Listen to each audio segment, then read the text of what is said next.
Skipping. Urgent message. Rising sign, what's the kind? I guess you're not up and at 'em yet. This is me. And they call me with the message. Alright? Thanks. Bye. Skipping. Urgent message. Trying to get a line to call you. It's been, so problematic for some reason tonight. I can't get a dial tone to call you. So this is my fourth location, and the phone went through. I couldn't talk about it because it was right there. So if you haven't gone to sleep, call me back. Thanks. Bye. Just wanted to say goodnight anyway. Alright,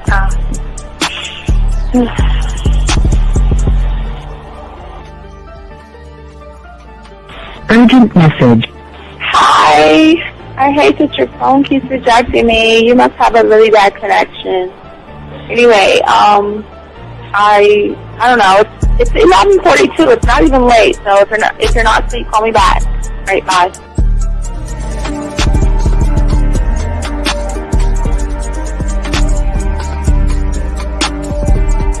Skipping. Urgent message. This is P. Please give me a call when you get this message. It's just not even about being negative right now. It's about sorting out some very serious feelings that I had for you, and not being able to reach out and touch you and talk to you when I think it's necessary, when I deem it, emotionally necessary to talk. Not being able to do those things, I was not ready to subject myself to that type of, and I was not able to endure it. And I think the way you're responding is just making it even worse for me.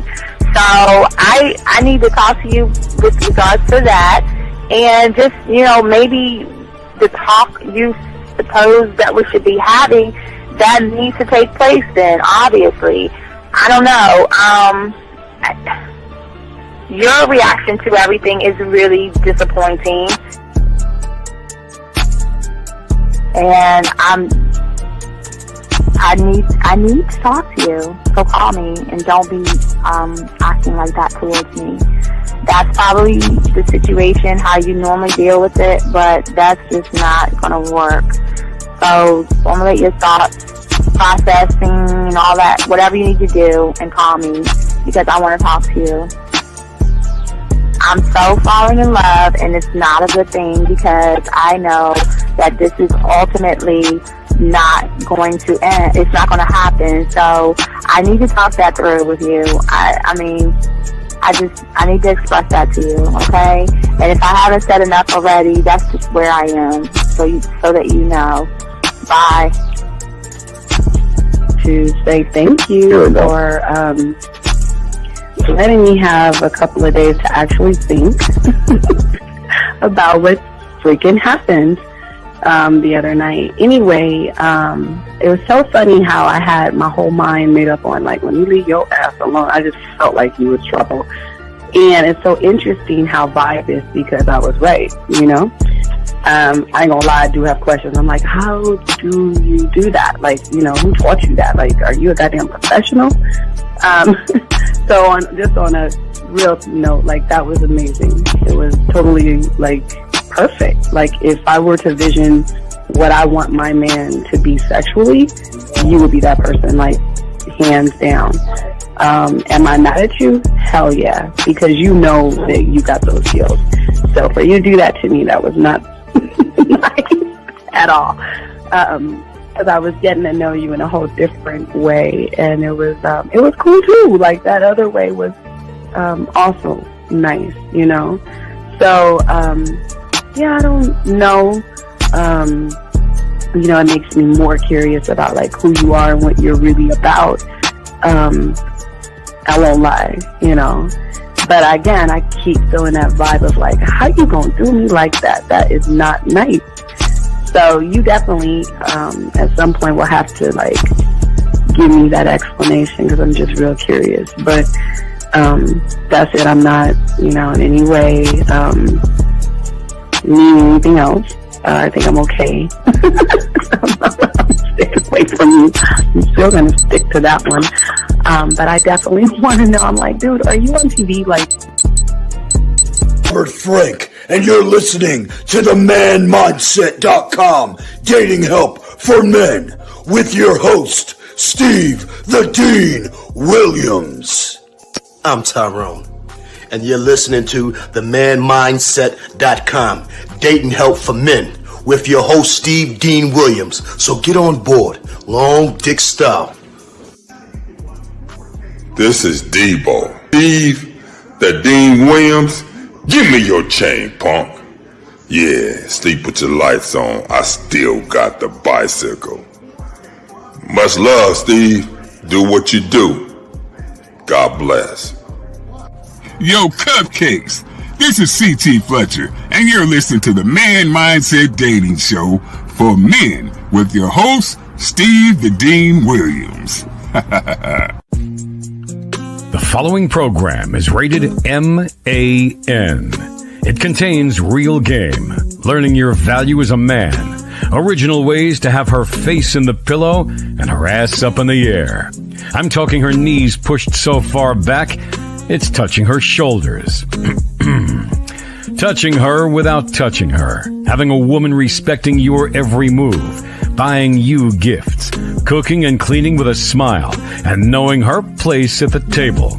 So, for all you human males, cupcakes, surface dwellers, and grass-eating lions, viewer discretion is advised. Meaning, if you don't like the truth, then go find a show that helps you cuddle, complain, and cry about women. Just get the fuck out of here. Yo, listen up, young player. Steve's got the remedy. For all your dating questions, the game will set you free. Hey, you wanna know about the game, you wanna be in the know.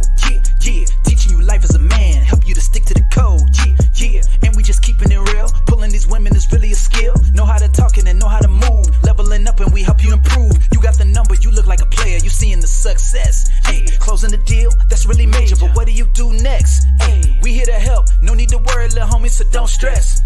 Helping with life, more than tips and giving advice. I know you gon' like. It's time for your elevation. When it come to love and dating, we got the keys, let's get you rolling. It ain't no need for waiting.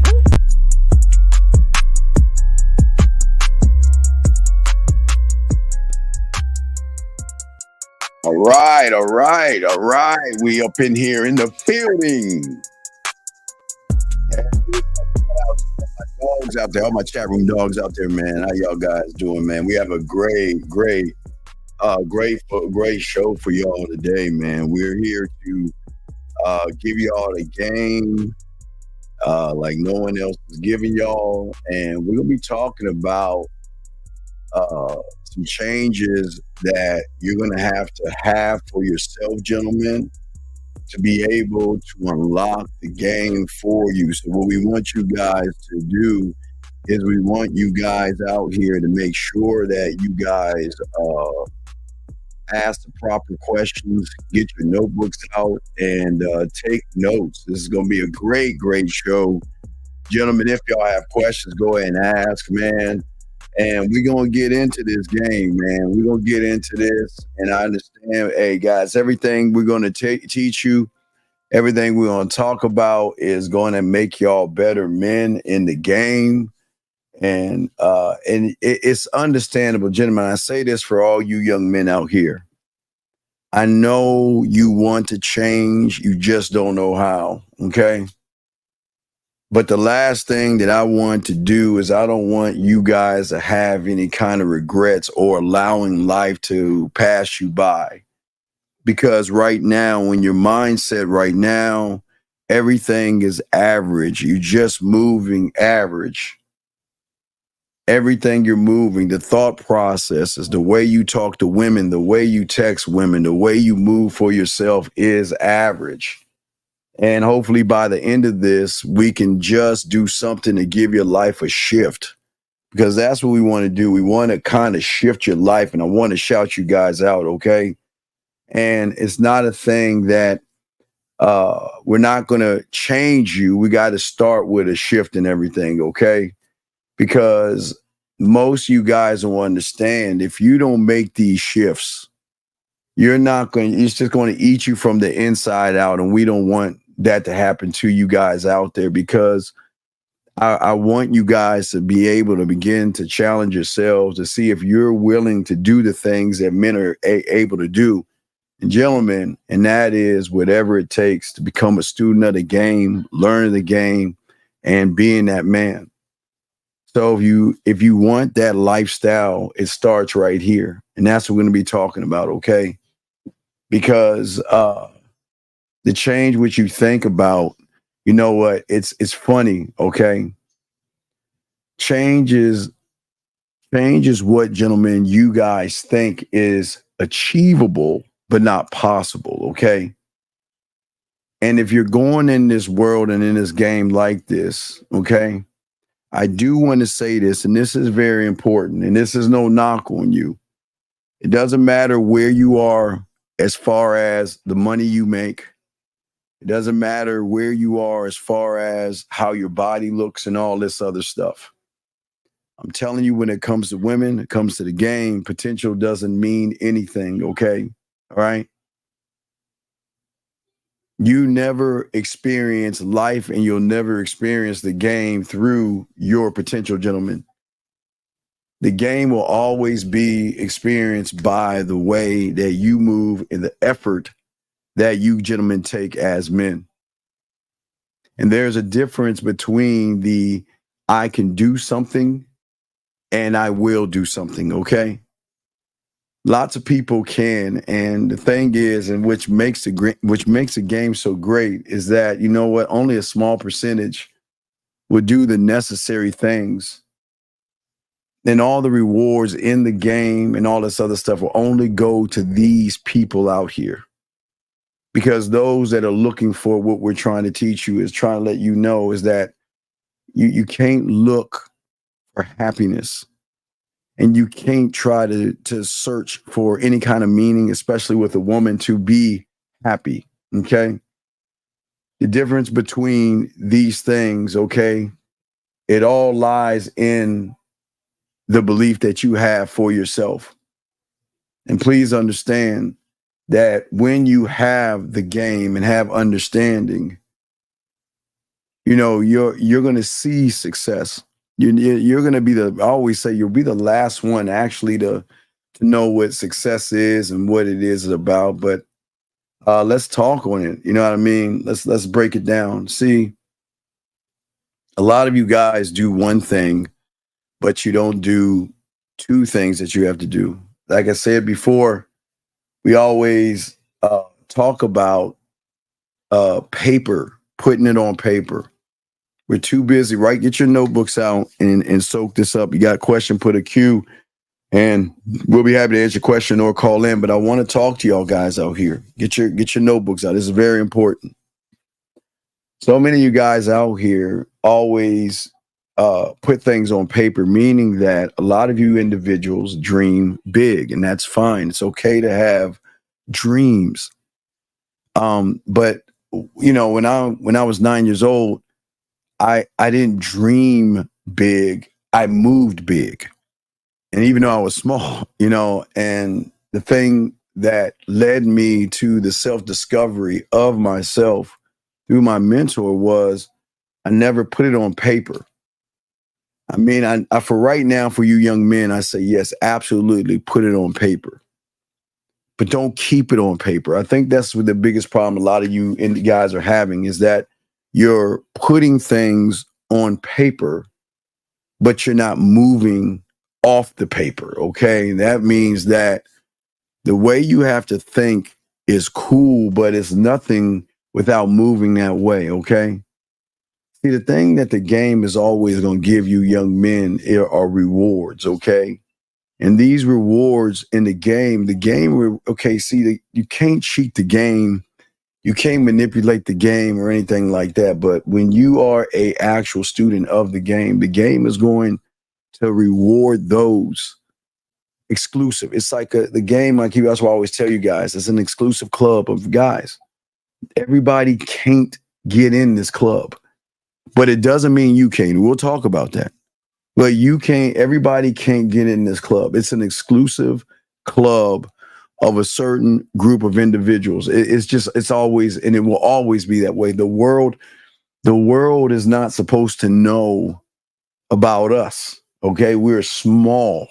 We have to be small. People are not supposed to know, because the rules of how the game works is it's got to be an exclusivity there. Let's see, sir, anybody can master it, but if you pay attention, sir, you'll learn the steps and the processes that one needs to take. And in this thing, the game will always be reserved for those individuals out there that dare to not just dream, but to do the things that they dream about doing without making that dream about women. You can't achieve in this game. The moment you have made it about women, you cannot be a part of this club, because this club has nothing to do with women. Okay?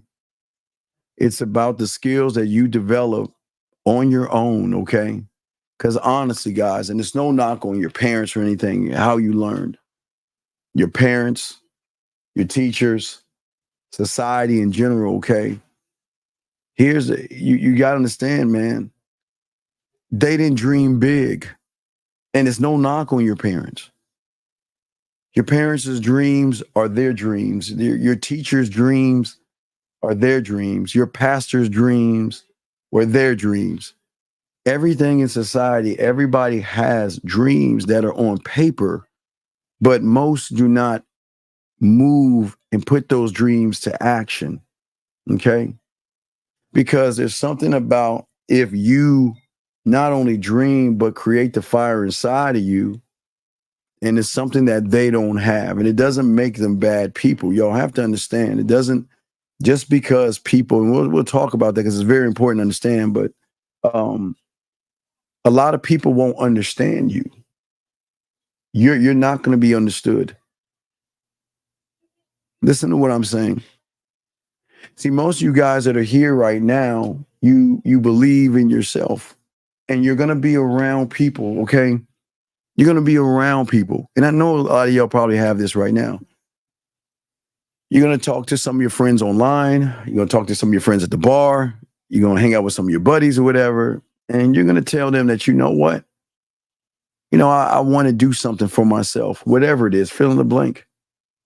Whatever it is. I want to be a better man. I want to get better at women. I want to actually work on myself. And no, I don't need to go to the gym and all that other stuff. I'm actually going to work on my mindset. And I'm telling each and every one of you guys out here that they're going to laugh at you. They're going to laugh at you. That's one thing they're going to do. They're going to laugh at you because their understanding of reality does not allow them to dream that kind of a dream that you have for yourself. This is why I always tell you, one thought, one mind, one way. We can't go around telling other people our dreams and ambitions, because unfortunately, think about this, gentlemen. How many times have you told somebody about something you believed in, something you dreamed in, and something that you wanted to do, right? For only them to tell you it's not achievable. Oh, you can't do that.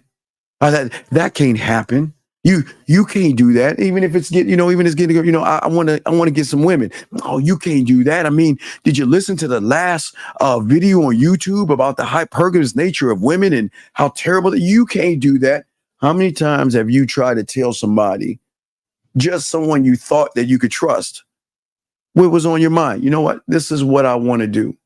And it's not just your dream. If you want to start a business, if you want to get another job, if you just want to do something different, and you go to somebody, you say to them that, you know what, I just want to do something different, right?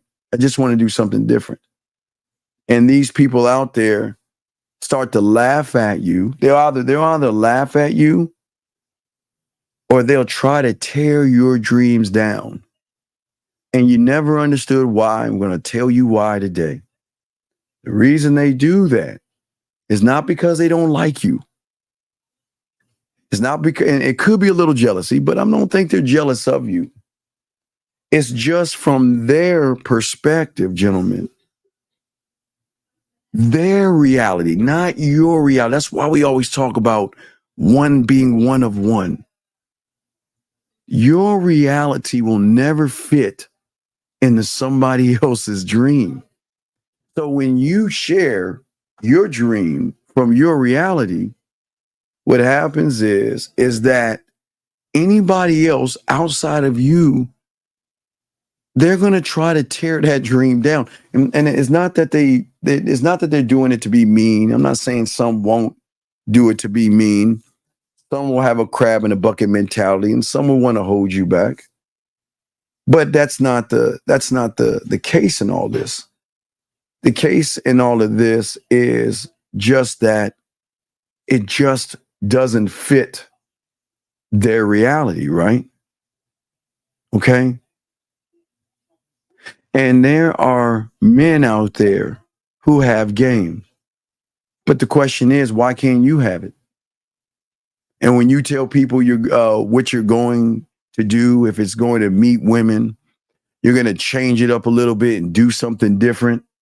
You know, instead of just going to the clubs and the bars, I think I'm going to go to a museum. Remember, I told you, I always tell you guys, one thing, I always talk about this in the late 90s to y'all guys. I had to, when I got out there on my own, I had to expand my palette. I didn't want to go to fucking museums and look at artwork. I was like, why do I want to look at paintings that look like a 5-year-old just smeared it and stuffy ass people just there? I don't want to be around them.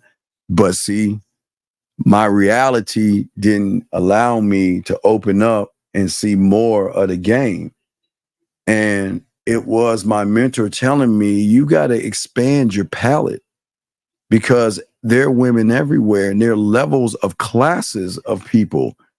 And I was like, well, okay. Okay. So going to the opera, theater, museums, wine, and I don't even drink, even wine thing. I mean, there are different classes of women out there, but my reality was stuck somewhere else. But again, I had to open up my mind real quick. Here we go. Question right here. He's asking, how do you consistently override that negative voice in your head? Well, this is what we're talking about here. And and it's going to be in here. Good question, sir. But here's the craziest thing that I think you should do that's going to fuck you up. Okay. And whenever you hear something negative in your mind, agree with it. Agree with it and just do it. Whenever you feel that you can't, whenever you see something that you want to talk to and you tell yourself, and it's actually not you telling yourself, but your mind telling you, just do it. Okay. But what I'm saying to, and that's a good question. Guys, you got a question, put a Q, got you. But what I'm saying to you guys out here is that most people don't understand why not you? People are not understanding what you are. Only you understand yourself. And when you tell people you want to do something, which I tell you, I think you should stop doing. But if you want to share that with someone, please understand that whatever you share with somebody else will not fit their reality because their reality is already set in stone, gentlemen. And it's not bad. It's like you telling your father, your mother, your pastor, your teachers or friends or anything like that. You have to understand in this game, people are just stuck in the way that they see the world, and that's their reality. So if they can't imagine because they're on a cliff, remember I told you they're just on a cliff, but you're saying that I want to go beyond that cliff. They can't see beyond that point. So what they're going to do is they're going to tell you can't do it or anything like that. Okay. They're going to tell you it's impossible. Okay. And the only reason they're going to tell you it's impossible, and there's no knock on them, is because they never got off their asses and see the possibilities. And that's what I say for all you young men is to see, welcome, and recognize the possibilities. And once you begin to go outside of your comfort zone, everything is going to change. And I always tell you, you'll be the last one to know. But I promise you, everybody around you are going to recognize it, and not just women. They're going to ask you, is your clothes, your haircut, is it your cologne? There's just something different about you, because for the first time, you're stepping not only outside of your reality, but you're stepping out of their perception of you. Remember, everybody that you see will always have a perception of you, especially when you don't even have one of yourself. So you will allow someone else's perception to actually guide you. Okay. And like I said, once you go beyond that point, they're going to look at you really strange. Okay. And they'll say that you change and all this other stuff. They'll recognize things inside of you, gentlemen. Okay. And if there's one thing they always say that you can change about yourself, what would it be, and what would it be like? But it's not what would it be, but why are you changing it? I wanted to be a student of the game, not for women. Women was not the thing. It was realizing, again, I was wrong. I was 9 years old. I thought it was about women. I was wrong. Okay. I was wrong, and I was corrected. But I realized that changed my reality, changed my perception, and changed everything that I saw. And it can happen for you. You're going to be an outsider, and that's what you're supposed to be. The greatest problem a lot of you young men have right now is that, unfortunately, you're a part of something. Being a part of something, you have to think like everybody else in that thing. And whatever that thing is that you're a part of, you cannot rock the boat by thinking outside thoughts.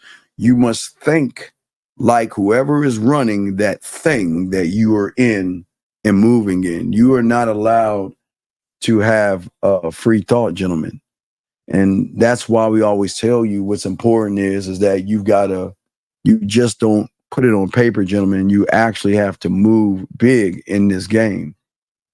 But to move big, to have understanding and work for yourself, see, people think that, okay, well, I just have to change. I just want to change. December 31st, I just want to change. But let me explain something to you about change. In this game, you're going to change over and over and over.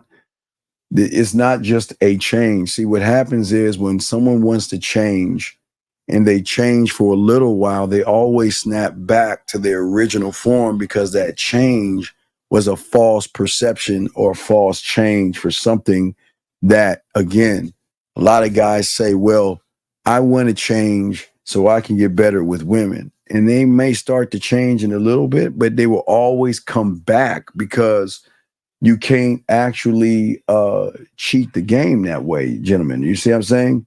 And what I'm saying to all you guys, listen, not everything is going to work out for you guys for right now. And that's cool. Few things are going to work out for you, okay? But this is what changes your mindset is going to allow you to do. See, you just don't stop just because it doesn't work out one time. You're going to make a little bit of progress, and you're going to take one step forward. But instead of taking 2 steps back when things don't work, you stay still and keep moving forward, making progress. And things are going to begin to click, but it's not going to click right off the bat. And the more things that click for you, the better you are at this really distinguishing what is going to work versus what's not going to work. And what's going to happen is weird, because everything then is going to expand. Right now, your world you're a prisoner in your world. So your world is not going to actually expand the way you want it to. And for a lot of you guys, it looks like for all the planets to align for you and stuff like that. And for many of you guys, all you have to do is just understand and learn not the combinations of the world, but the combinations of oneself. Because, gentlemen, the worst thing you could do, and I think a lot of people do this, the worst thing you can do is try to get a negative okay, is once you get a negative outcome, because you're going to get negative outcomes, okay? But the problem is you label it a negative outcome. Is it actually a negative outcome? I'm the only one to tell you this. Gentlemen, you will never fail at talking to a woman. And I keep telling you, you never get rejected by a woman when you have game. And a lot of people say, well, Steve, you say you don't get them all right, but then you're saying you don't get rejected. Yes, that's true. Because what makes me a winner and will make you guys a winner is that you're not the end result unless you label, gentlemen, the end result. Okay. Well, give me a second. We'll talk about that in 1 second. Let me ask you, got questions? Just put a Q and call in. We got you. If your thought doesn't create the action, is that because your government is not in line? No, because remember, boxing. That's what I'm saying, dog. You got to be laced in this stuff, man. The government, your government, is up there with the board of directors, and the reason why it's not working out for a lot of people boxing is because you're really being disingenuous to yourself. You're trying to have a conversation with yourself. You're saying, "Trust me." Okay, listen. Okay, this is okay. I want to trust. I want you, like you're looking in the mirror. I want you to trust me. And you're buying and say, okay, we're going to trust you. So we're going to make this pact. Next time you see a woman, you're going to talk to her, because if you can do that, I can trust you and I can work with you. But you're lying to yourself by creating these false narratives on paper. See, you write on paper that I want to talk to a woman, but your body is going to give you pushback, because your mind knows that what you're doing is actually a lie. It's like you're living a lie by saying, I'm going to do this one thing. I'm going to go talk to a woman, and I'm going to stand up and I'm going to ask for what I want. And if it's written on paper, it's never going to come to fruition, because your mind is not going to allow you to free yourself. So your mind already knows it. See, the thing is, all right, see, understand this. Your mind, who is your greatest enemy, knows you better than yourself. It knows what you actually are, even if you're lying to yourself. So if you say, boxing, that I'm going to do whatever it is, I'm going to talk to a woman, I'm going to ask for some sex, I'm going to ask for the date, I'm going to do whatever it is I want to do. The reason it doesn't work out because your mind knows it's on paper. Now, to supersede that point, okay? Like if you're here at A, your mind is B, and then the new you is C. That B is like this long, like this huge ass wall that you've got to leap over, and your mind is never going to let you get to the C, because your mind realizes from the B that you're not really serious about it, because you're not putting in the work to prove that you want to get to the C, if that makes any sense.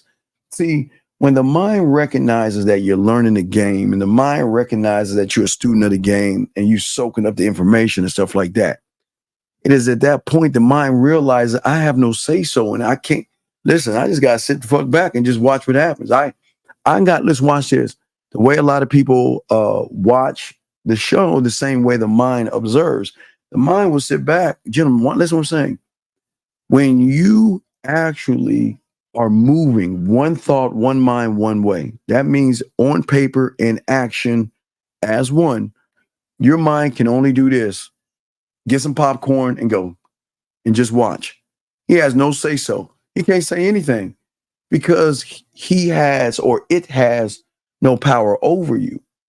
But when one just says, well, I'm just going to write it down and I'm just going to act like this, but I'm not going to do that, and your mind is saying, hold up, man, wait, you know this shit ain't going to happen. Stop playing around. And so what I'm saying, boxing, that's what I'm saying. It's not synced in. You can't get to the growth, gentlemen, when you just have it on paper. If you're just taking notes and you're just bird watching, you can't expect to evolve and grow past that to get to the C, because that B, your mindset is going to say, no, wait, stop. Where you going? Where you think you're going? Oh, you think you're going there? Oh, no. Go back around there. You're not good enough. He's too pretty. You don't have enough money. Their clothes, money, status, whatever. And think about this, gentlemen. But think about the tools that you're using real quick. Let me just say this real quick. This is very important. I want y'all to write this down. I want y'all to soak this up. Please get your notes out, because this is something that is going to help you have more understanding, gentlemen. See, if you're at A, just get on your piece of paper. Just watch this. Just put A, B, C. That's all I want you to do. Just put A, B, C. Because I want to simplify this. I don't want to complicate this for you. Put A, B, C. Circle the A. That's you. B is going to be your mind. And C is going to be the new you to self-discovery. Okay?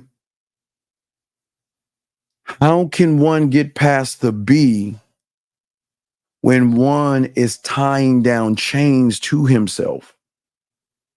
See, you cannot get to self-discovery when you're watching the red pill, you're watching the manosphere, because if you think about it, you're not actually focusing on you.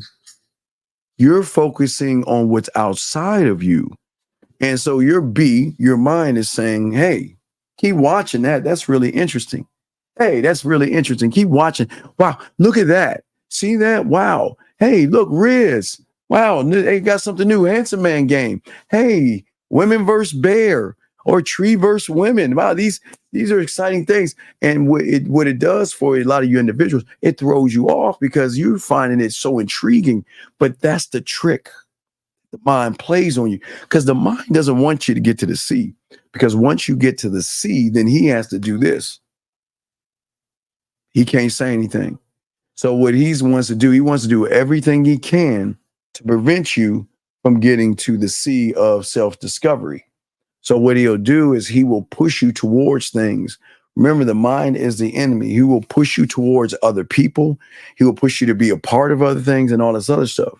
So what happens is you don't have a government.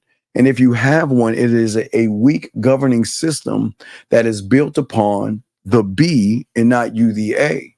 Because everything that you do from that point, you're actually holding yourself back and chaining yourself down. So that's what happens when you're not actually synced up. Let's continue. Question right here. He says, how do you use a game to find your purpose in life? Because game is life, gentlemen. But your life right now is based upon a false interpretation and a false reality. Game is in everything. But see, game is not in everything outside of you.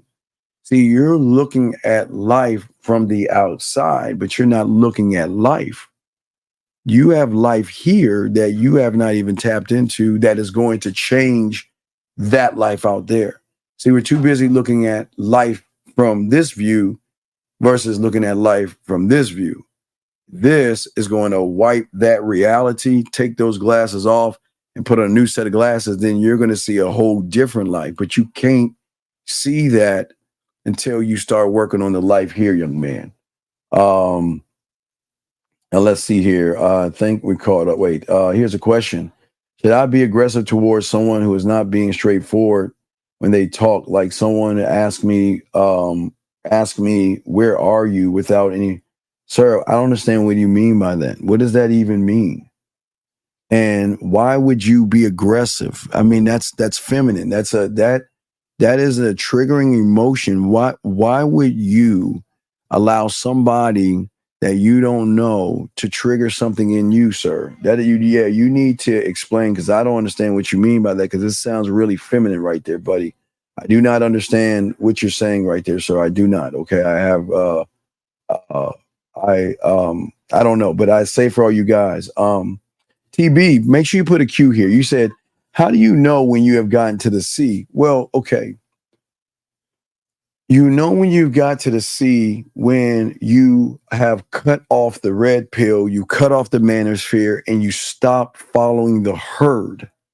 But it's not just that easy. Okay, the C is the hardest things, because if you look at it, it's kind of like a Christmas story, like the ghost. Was it Jacob, Bob Cratchit, I think it is, when he had all those chains on him. every time you watch something that teaches you things outside of yourself, you're holding yourself back or digging yourself in a deeper hole.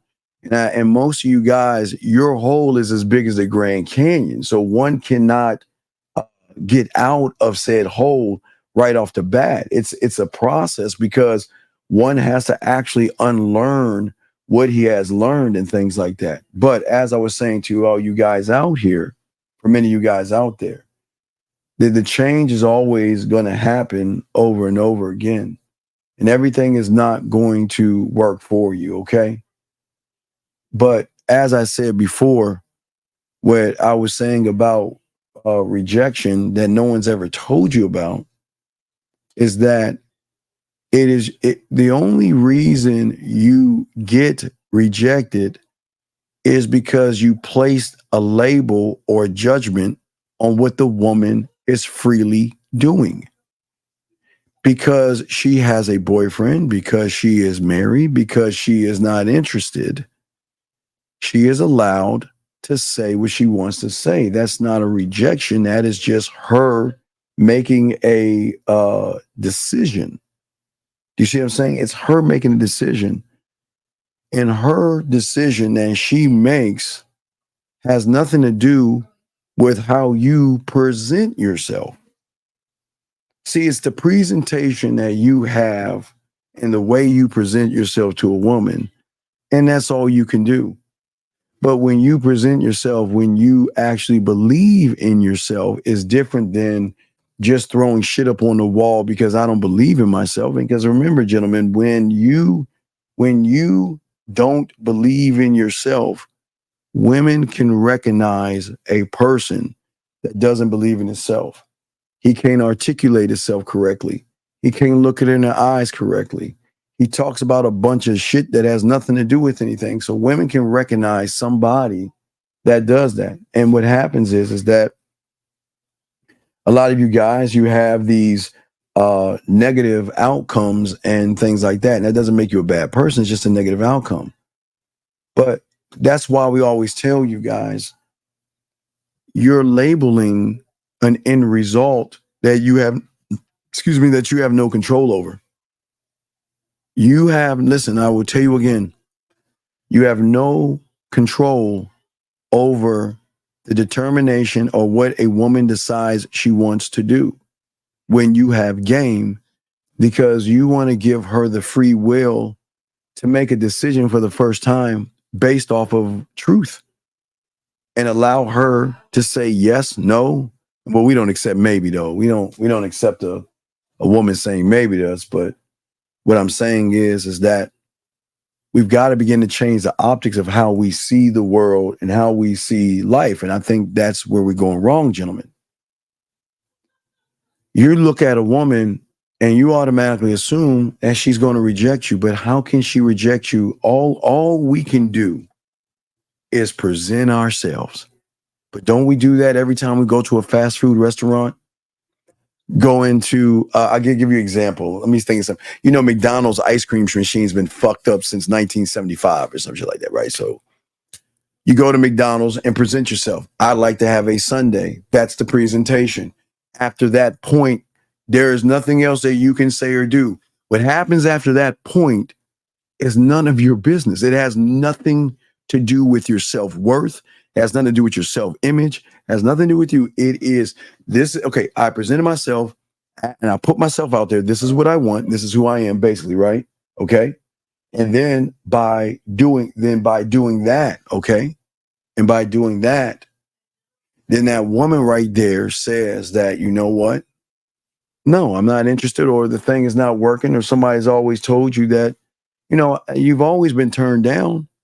See, you've always been somewhere where you've asked for something and the person across the counter said, we're either out of it or it's not working.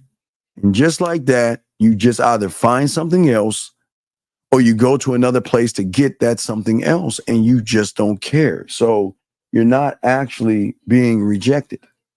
But because you put the label on women because of ego and self-importance, you feel that the woman is going to determine your self-worth by what she says, by how you are. But remember, gentlemen, as I said to all you guys, it's always going to come down to presentation.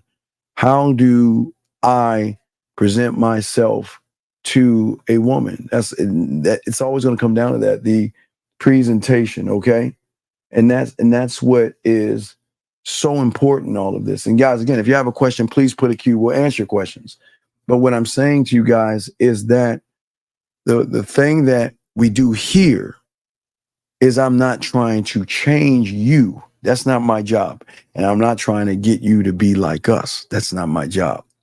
My job is to get you to see the world differently through your optics and through your reality, and realize that what you see right now is not actually the reality you should be in, especially when you are not a student of the game. See, beauty is always going to be in the eye of the person who chooses to see it, okay? And create beauty out of what they have, okay? Everything is relative, gentlemen, okay?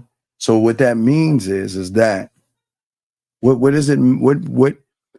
matters to you, you're going to start comparing yourself. And it shows the thirst, desperation, and desired outcome when you look at a stranger. You let a complete stranger, someone you've never met before, hold so much power over you. You don't know anything about that woman. You never talked to her or anything, but one should never hold that kind of power over you, not a stranger, nor anybody for that matter. Example, someone asked me, "Where are you?" I responded, what you want to say? They say, I mean, is it a bad thing if dog, call in, dog? I don't know what the dog, listen. Okay, listen. You're asking the same ask. Okay, sir. The only way I can help you is that you got to call in, because you are all over the place. You are not making any sense. You are all over the place. And this is part of the problem. You're all over the place. I do not understand. I understood everybody else, but I cannot understand the shit you're saying. So just call in so we can have dialogue, so I can help and see you articulate what it is you're talking about. Because nobody in this motherfucking room understands what the fuck you're talking about, dog. It doesn't make any sense, okay? It doesn't, okay? Let's see, question right here. He says, can you explain more on the process of standards, principles, and standing on your square? Well, I can't explain those things right now, because explaining those things is like me trying to explain math and division to somebody who doesn't know how to count from 1 to 10.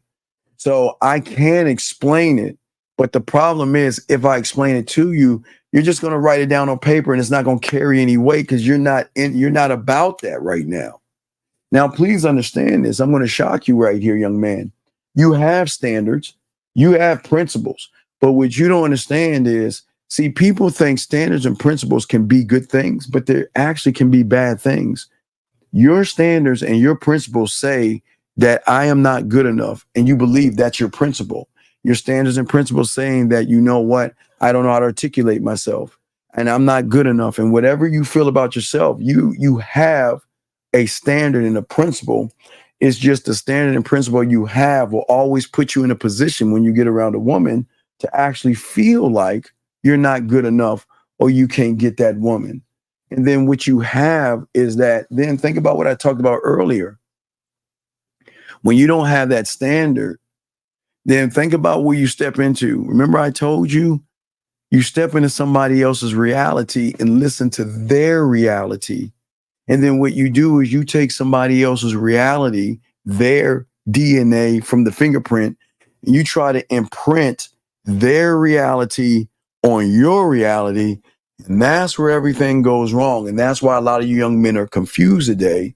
That's why a lot of you guys are, you're going out of you're not leaving the country. You're going to Mars and Jupiter, because some motherfucker told you green bitches on Mars are better than Earth women. So go ahead and get on a rocket and go to Mars. And y'all blindly are listening to people without thinking that, you know what, that's your reality. But remember, as I told you before, some people's reality will never line up to those that want to be greater. Greatness is a standard and an exclusivity for certain people. Everybody will not be great, just like everybody won't be in the game. But you cannot find greatness by complaining and being a victim or taking somebody's victimhood and placing it over yours, sir, if that makes any sense. But that's why you have standards and that's why you have principles. But you're not standing on anything. You're standing on a weak foundation right now because you don't have an understanding of who you are. But that was a great question, sir. Very good question. Question right here, sir. Guys, young call lines are open. He says, Steve, is taking action despite your mind telling you that you can't step towards creating trust within yourself? Well, yeah. Well, here's the thing. It's going to be the hardest thing to do because you are stuck in this comfort zone where you believe that your world is perfect right now. And your world isn't perfect right now. Right now, the way you're moving, the way you're thinking is why you're being held back, because you believe that you can't be any more than what you are. So it's one thing. I like what you're saying, young man. Yes, a lot of young men say, you know what, today's the day I'm going to change. They just, again, write it on paper. But the change will happen when you see the thing that you fear the most and you face that motherfucking thing, women, and you go talk to them and you don't care about the end result. That's going to be the current. It's just kind of, okay, if you ever seen the movie Castaway, I'm kind of old. So it's an old Tom Hanks movie. He was on the island.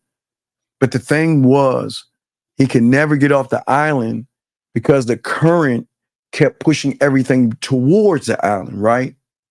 But once he got the sail, which means what I'm talking to you guys, is once he came in front of that current and he lifted up that sail to get that gust of wind, he went over that B and got over to the current to go forward. So that's what I'm trying to get you guys to see.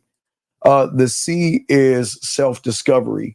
The C is evolving. The C is drinking from your ocean of your knowledge. We are too busy drinking from someone else's knowledge, and that knowledge can be poisonous. See, if no one's telling you you're allowed to think for yourself, you have to be careful about who you listen to, because the only ones that have your best interest in mind are the ones that saying, I'm trying to get you to think for yourself. But anybody says you got to think like me, talk like me, and use my vernacular like me, it's a very dangerous thing that's going to happen, because you're going to get stuck in that island like Tom Hanks was, with the current holding you back, and you'll never find a sail to get over that hump. That C is the new you, the unrecognizable version of you. You have so many versions of yourself, and you have so much greatness, and you have so many great things. And this is not for me to motivate you. It's just me to be honest with you. You have so many great things going for yourself. You just got to get over that hump, sir. That's what the C means. Let's see here. Let's see here. Well, sir, it's not how do I become a man, sir. It's not how do I become a man. How do I find myself to self-discover what a man is? You're saying, what you're asking is, well, how do I learn trigonometry? Or how can I be an open heart surgeon? How can I fly an airplane? You cannot, that's the wrong question to ask. And that's the mind tricking you to realize, see how hard it is? Don't do it. Let me just take care of you. You're too busy looking at an end result versus taking the first step, gentlemen. And that's why it's going to be hard for you to even understand what a man is. Okay. Do the standards and principles tie in with the desired outcome? No. See, when you have the right standards and principles, you will become an outcome, but you will become both things. Now, listen to what I'm saying. Right now, the worst thing you're doing, you're a desired outcome. That means you're desiring women, okay? Which is cool. I'm glad that, but that's hurting you. When you have standards and principles, you become an outcome and also a desired outcome. Let me explain. You become an outcome because at that point, you're starting to learn who you are. The reason why you become a desired outcome is because the love that you have for yourself. You desire you. See, so many of you guys, see, you desire women and you put women above you, but when you have game, you desire, love, admire, you're obsessed. I'm talking with you. Remember, I always joke with you guys and always tell you that I used to say this back in the late 90s when I was teaching this shit. I always say, I love myself so much. I sometimes want to go to the police station and put a restraining order out on myself because all I do is follow myself, stalk me, and all that stuff. I know it's kind of crazy, but that's the desire of desiring.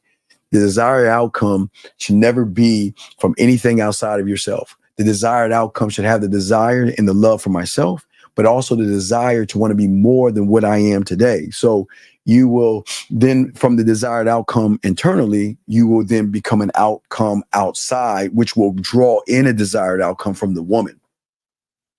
See, when you have the desired outcome from the woman, then she has the outcome. She holds the power.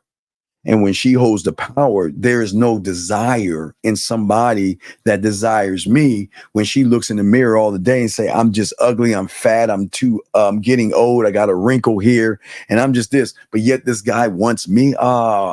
He's full of it, right? Versus someone that says, wow, when I'm with you, I feel this thing and I desire to be with you. So if you're going to have a desired outcome, you want to have it for self. And that's where the game comes in at. It's desiring me. That's why I tell you, you should never tell a woman she's beautiful, sexy, or attractive, because that you're taking it away from you. See, when you give it out, that means you don't feel that way about yourself. You're just throwing these things. Oh, I see a fine looking woman. Yeah, she can be appeasing to the eyes, but that's all. So what? Just because it looks good doesn't mean, gentlemen, it drives good. But that's a great question, sir. Guys, lines are open. I would like these questions. What does it mean to be successful, and how do I pursue something without exactly knowing what to do in the sea of people? Well, what I'm saying is, young man, is that you're too busy looking at everybody else and looking at everybody else's reality. What I'm saying is that you have got to be able to change the optics of how you see things. Okay. That's what I keep trying to tell you guys. Okay. This is the problem. Okay. For so many of you guys out here. Okay. Okay. Most of you guys, look, okay, listen, most of you feel like you've got a very fucked up and shitty life, right? Because you've never met anyone, okay, and anyone to show you that you are better. So your mind cannot process just how shitty other people's lives are. And what I always tell you, and I've always tell you, is that there are people who would give anything to have your life right now. I know y'all guys saying, what do you mean my life right now? Well, there are people who can't see who wish they had your eyes, because if they had your eyes, they would go out into the world and discover things. If they had your arms, your legs, or be able to roll out of bed, walk, drive, brush their teeth, and do the basic things that you just don't really care about, people have problems and you have a lot of good things, okay?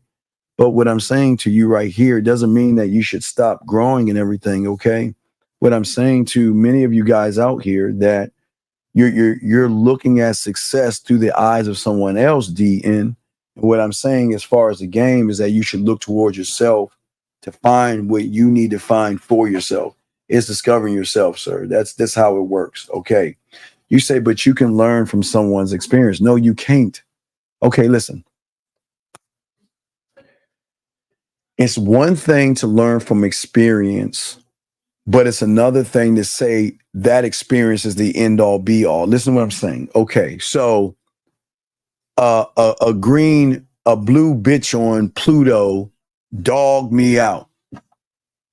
But see, your problem is that you're looking at the person's experience versus looking at the first domino of the individual, and not ask yourself the question that, wait a second, he dogged him out. That's the end result. But why don't we take a moment? See, this is where the game comes in. Why don't we take a moment to look at that person's life? Okay. And I can tell he can't lead by example. I can tell he has no social skills. I can tell he is not transparent. I can tell he lied, manipulated, or deceived. So is your experience actually something I really want to be a part of? Because when you have game, it goes like to Thundercat. It's sight beyond sight. See, when you are blinded, you're just going to you learn from experience, but you're learning from someone's negative experience.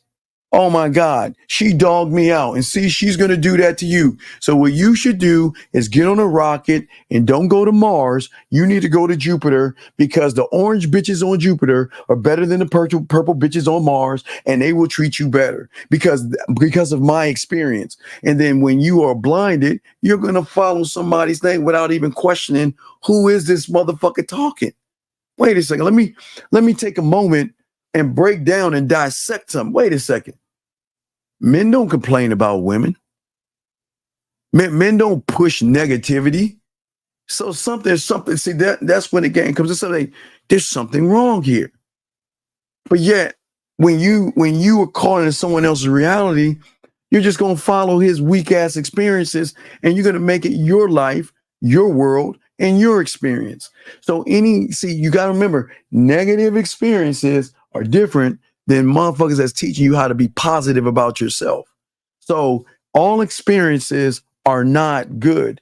Just because somebody got dogged out by a woman doesn't mean him telling you about that woman means that you're going to meet at women like that all the time. What you're going to do when you have game is you're going to break down that whole thing into its parts and start to recognize certain behaviors and start to ask questions. Okay, well, wait a second. What did y'all do when you had your first argument? Matter of fact, when you first met her, what'd you say to her? Oh, you told her you was beautiful? Why'd you do that? What'd you do? Did you take her out to dinner? Wait, why'd you spend money on her? Why were you kissing her ass? And when she disrespect you, why was you around? See, people don't think about that. They'll automatically assume that just because it's an experience, it can actually help you, where there are a lot of experiences from the red pill and the manosphere that do more damage to young men than good, sir. But I appreciate the question. She says, she says what to do out there when I told her to come see me. What should I say?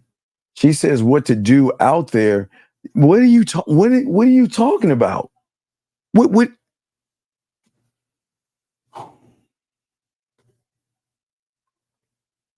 I'm gonna act like you didn't say that. I don't even know what the fuck you're talking about, dog. I do not understand the question. Okay.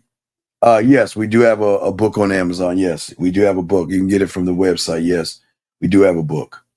All right, you told her to come see me, and she said for what? But again, why would she want to see a guy who can't fuck? Why would she want to see a guy who can't eat pussy? Why would she want to see a guy that cannot mentally stimulate her, emotionally influence her, and show her why you're the guy? So why do you think she said that? Because she's telling you you're not the guy. Can we not read and this is no knock on you, young man. You tell her to come see you, you're not the guy. You're boring, bland, weird, creepy, thirsty, desperate, and you have no game. And you think you want to see her because all you doing is desperate and thirsty, dog. Oh, what the fuck you, man, dude? Shut your ass up, please. Anyway, are you saying that I'm too focused on what I don't have to focus on what I do have to develop? Well, why would you focus on what you don't have? I mean, if you focus on what you don't have, how you gonna get it? What? I mean, y'all guys are focusing on things outside of yourself when you can focus on what you have here. You focus on this. You don't focus on outside yourself. So no, you're folks definitely focusing on the wrong thing, sir. Definitely focusing on the wrong thing. Cody says, so the game is a thought process that you have and the analysis that you thought process shift your perception on level of unrecognizing. That is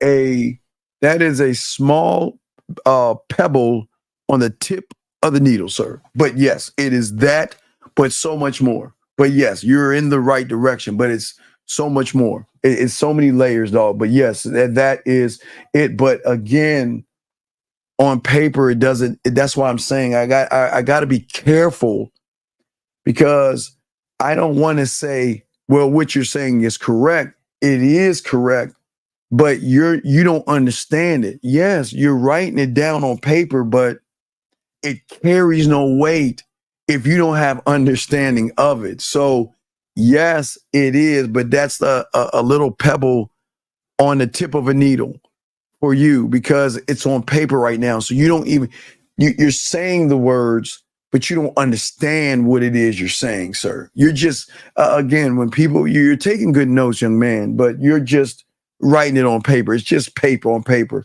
So it's not carrying the weight of when you actually embody it.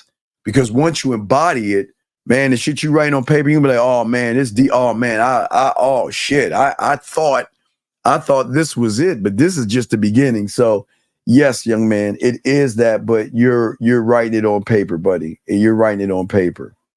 Let's see here. Well, sir, let me say something. We're not here. Listen, we're here to help, okay? And I say this with kindness and respect. If you want to come in here with your racist ass thoughts, thinking all black people look alike and saying some sidebar bitch ass shit, then get your fucking ass out the room. It's that simple. These young men here who I'm proud of, they want to learn. And we don't want anybody bitch ass in here disrupting us. So if your fucking ass is in here disrupting us, take your bitch ass on, get your bitch ass away. Or shut the fuck up and do what these young men are doing. Ask proper questions and soak up what you're learning, because you're not going to hear this anywhere else. Or fuck off. And that's bottom line. That's why they're doing that shit to your punk ass. I'm sorry, gentlemen. I apologize, man. I'm trying to help y'all, but I appreciate the mods, man. We're trying to learn here. So you're just pulling yourself in the direction you want to go. Well, yeah. Well, you're pulling yourself in the direction you only know, not go, but the only direction you know. But the direction you're going in is not just because you're going in a direction doesn't mean you're going in the right direction. Okay. But that's a very good question, sir. Very good question. Okay. So, but as I was saying before to you guys out here, as I say for all you guys have the opportunity. Okay. And it's just shifting your reality by shifting the optics. Okay. See, the first thing we've got to stop doing is get rid of the victim mentality. Okay. And listen, I'm not saying there are bad women out there. There are gold diggers out there. There's ain't shit women out there. There are racist people out there that's not going to like you for the color of your skin. They're not going to like you for the things that you have. They're going to be a lot of everything out there. But when you are game to fuck up, you don't give a, hey, look, whatever people feel about you, think about you. If they hate you for the color of your skin, they hate you for what you're doing, that's their choice, excuse me, and their business. So we cannot see, when you allow someone who has hatred or racist towards you or saying something, and you allow them to affect you, you're actually giving them power over you. But what you guys don't understand, let me explain something to you about racist people, depending on what color you are. You don't understand the power you have over someone that actually hates you for the color of your skin or who you are. You want to know why? Because they're looking at you and there's something about you that's drawing something out of them. That's power right there. So when people don't like you for what you are and people want to talk shit about you for what you do, let them talk, because you got it. Look, if you don't have haters, you're not doing something right. If everybody loves you, there's something wrong. You don't want to be liked by everyone. That's part of being the villain and all this stuff, dog. It's part of being the villain, but let us continue, guys. Lines over if you got a question. So here we go. So one thing that we've got to do is we actually have to change the elevator that we are on. The elevator, okay? So many of you guys, in some point of your life, you got into the wrong elevator, okay? All right? And that elevator that you are on right now is going down when you should be going up. Somewhere in your life, you had a bad relationship, got mad at the woman, and found the red pill. Somewhere along your life, you couldn't get women in high school, and you found the manosphere. And you felt like, wow, these people understand me. So let me get into this elevator. And that elevator has been bringing you down ever since, and you just don't realize it. Versus, listen, okay, you had problems in high school. So fucking what? Get in this elevator and keep rising. Okay, guess what? You had a bad relationship. So fucking what? Get in this elevator and learn yourself and keep rising. See, the rising of the elevator is when you are connected to yourself. But that's what we always try to tell you, the connection with yourself, one thought, one mind, one way. But when you're connected with somebody else's thoughts, it's always going to drag you down because you're trying to be somebody else versus yourself. Question right here. When you say embody the game, what does that mean and how do I do so? I want to understand. Well, you can't do. Okay, again, you don't. Okay, sir. All right, let me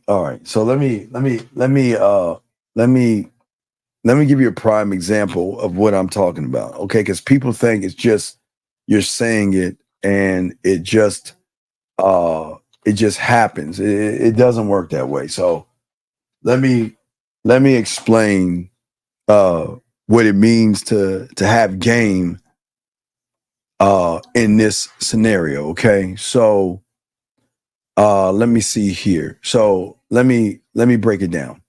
Okay, so listen to this, young man. It's a great question. All right, so I want you to listen. I want you to follow me, and I'm not here to discourage you, but I'm trying to let you see something. Okay, so let me see here. Okay, so I want to be a doctor. Can I just go get a game of Operation, play the board game, and say I'm a certified doctor? No.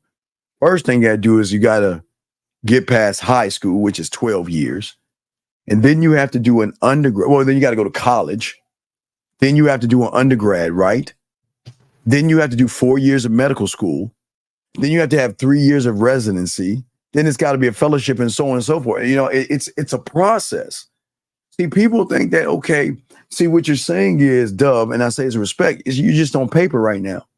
You're just listen, there's no knock on you, but that's how the mind gets y'all thinking. Y'all just talk a lot, but you'll look, gentlemen, write this down because no one's going to tell you this. Please write this down. Everyone listen to me.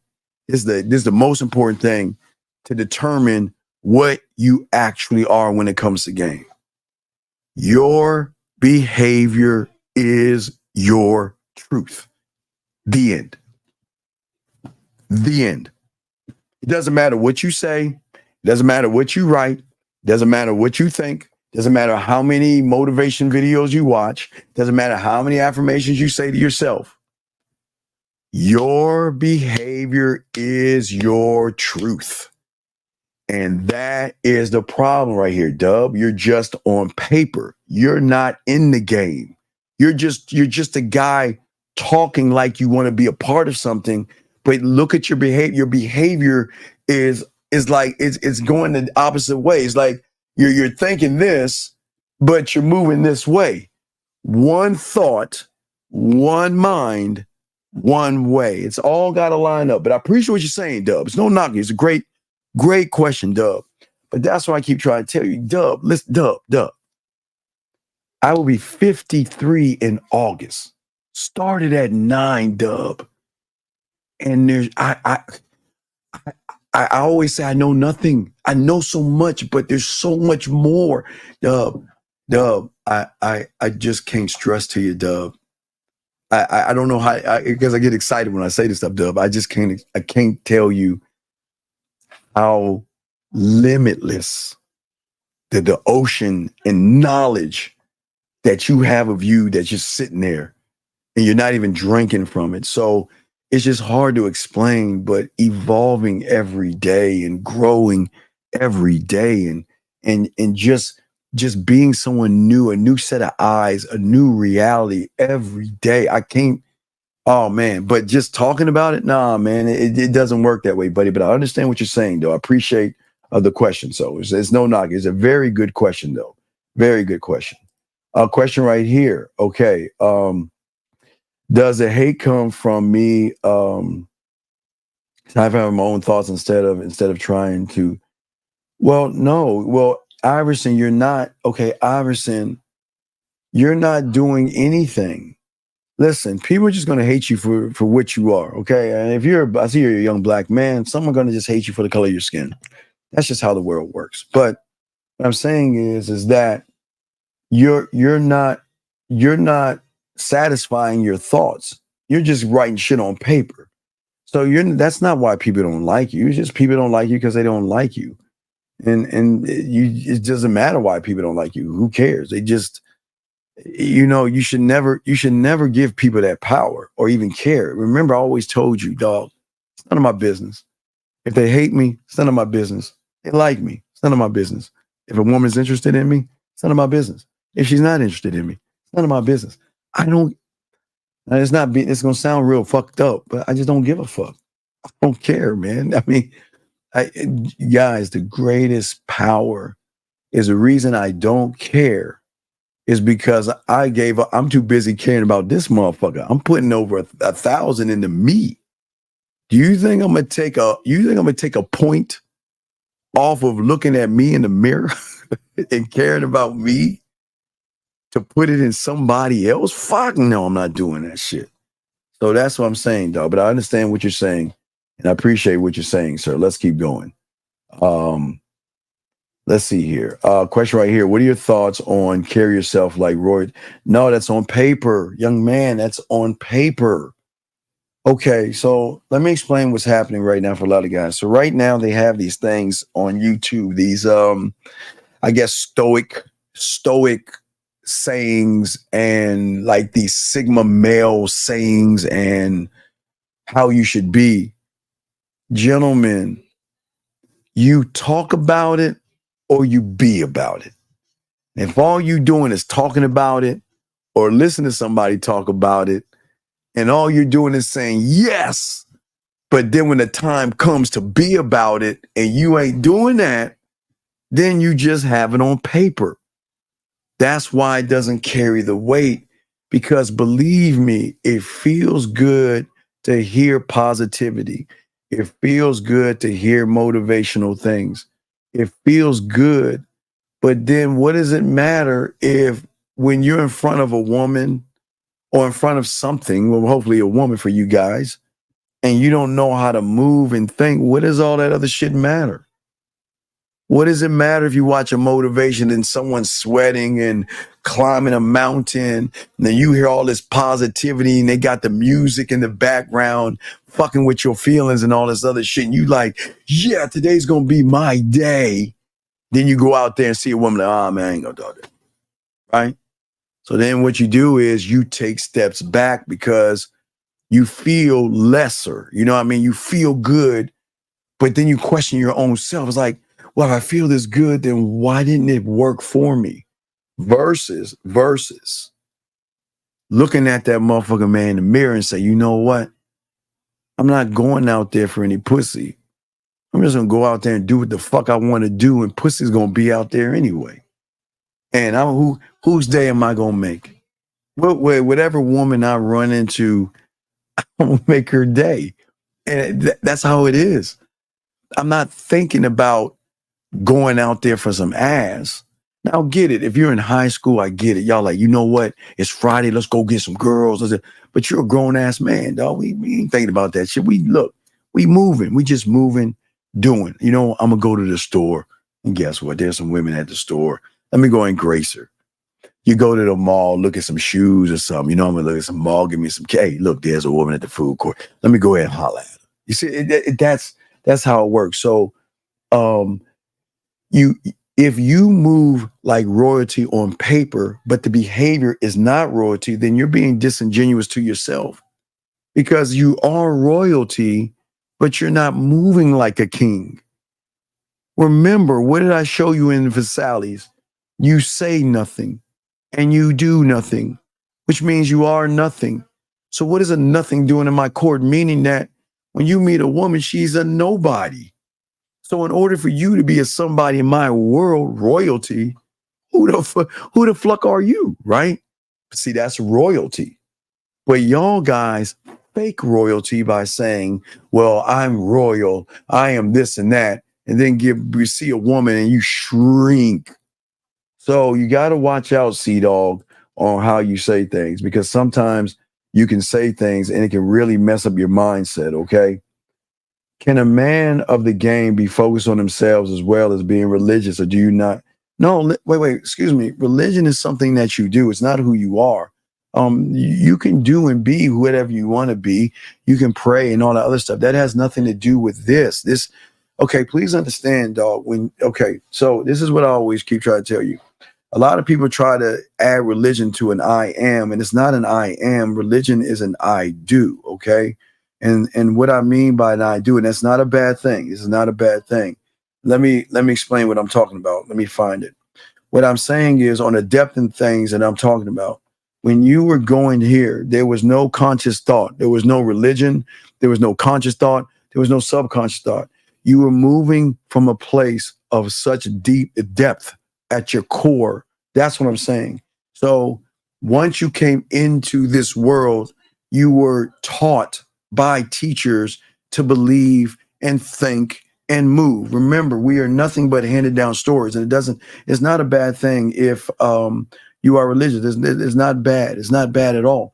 It's just, you got to understand that a lot of you are handed down stories. That's all you are. It's just one generation training your parents to then pass on the information to you.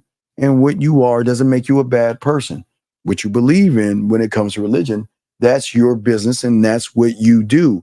That's who you pray to. And it has nothing to do with the I am, because the I am is not, I'm not saying superseding God, because I'm not having a religious battle with y'all. I'm saying is that your thinking goes beyond that. You're going beyond what the world is putting on your lap. Because remember, you're nothing but a sponge when you're coming in this world. See, when you were getting to the egg, you were one of one. No, you were moving for yourself. Once you came into the world, you then were indoctrinated with your teachers, and they would push on their thoughts and their beliefs on you. And you either accepted some things and you pushed some things away. That was your right to do that. But whether you are religious and what religion you are has nothing to do with what we're talking about. We're talking about a mindset that goes beyond all these things. Because what we're talking about is the core that got you to the egg there was no conscious thought and no subconscious thought. You moved. There was something that moved you. That's where we're going at. So no, you can pray and love or not. That has nothing to do with what we're teaching, sir. Okay. But no, but a good question, sir. Very good question. Let us continue. By only writing it down, I'm living outside of myself because I'm not right. Because you're not moving. You're not moving. Okay. All right. And that's what I'm saying. Okay. All right. All right. Let's see here. When you're disingenuous to oneself, does that reinforce the idea? Well, yeah, Danny, the thing is, the worst thing you can do is lie to yourself. Okay. So it's like, okay, think about you're a perfect you are a perfect machine. When you came into this world, you were a perfect machine, the best of the best, because you got to the egg. You were the best of the best coming into this world, right? But then look what you've done to your machine. It's like you're putting sugar in your gas tank. It's like you're putting water where oil should go. It's like you're yourself. It's like you're taking a wrench and just self-sabotaging yourself when you came in this world so perfect. But what you're doing is that you're just destroying what was so perfect about you by listening to somebody else telling you that the only way you can be perfect is by blaming women, going to another planet, and doing all these weird things. I don't know, Risen and Handsome Man Game and comparing yourselves to bears and trees and shit. I mean, all you're doing is you're doing damage to yourself on a level that you don't understand. And it's just important that y'all guys wake up to that before it's too late. But it's a very good question, sir. And I appreciate the question. Thank you very much, sir. Okay. Sir, please stop. Sir, I know you're 67 years old, sir, but I appreciate if you stop posting that shit because we don't give a fuck, okay? If you have a question, sir, please ask. But please, we don't like show-offs and things like that. No one gives a fuck. I'm glad that you got a 27-year-old. Cool. That's good. I'm glad, dog. But that has nothing to do about what we're talking about, sir. So focus, dog. Or we're gonna escort you out, sir. Let us see. Question right here. Thank you, 61 likes. Appreciate it, guys. Oh no. I used to talk a lot of shit to women, get over to their houses, and then when they were like kissing on me or trying to take off my shirt, I get nervous and shit, dog. I always tell you that shit. So I wasn't game, though. Not always kissing girls and I had girlfriends and shit like that, but I wasn't gamed up till I started getting in the game at 9. So no, I was never like this. And this is why I'm telling you guys. I don't want you guys to ever think that you can't change. It's just the way you think right now. You think that this is the end of who I am. I'm saying that, listen, watch this. I will always tell you, and I've always said this, don't believe me. See it for yourself. That's how the game works. I'm not trying to force you to change. I'm not putting a gun in your hand to change. What I'm saying is, like my mentor did me, all I'm doing is putting the pieces in front of you in a way that you've never seen before.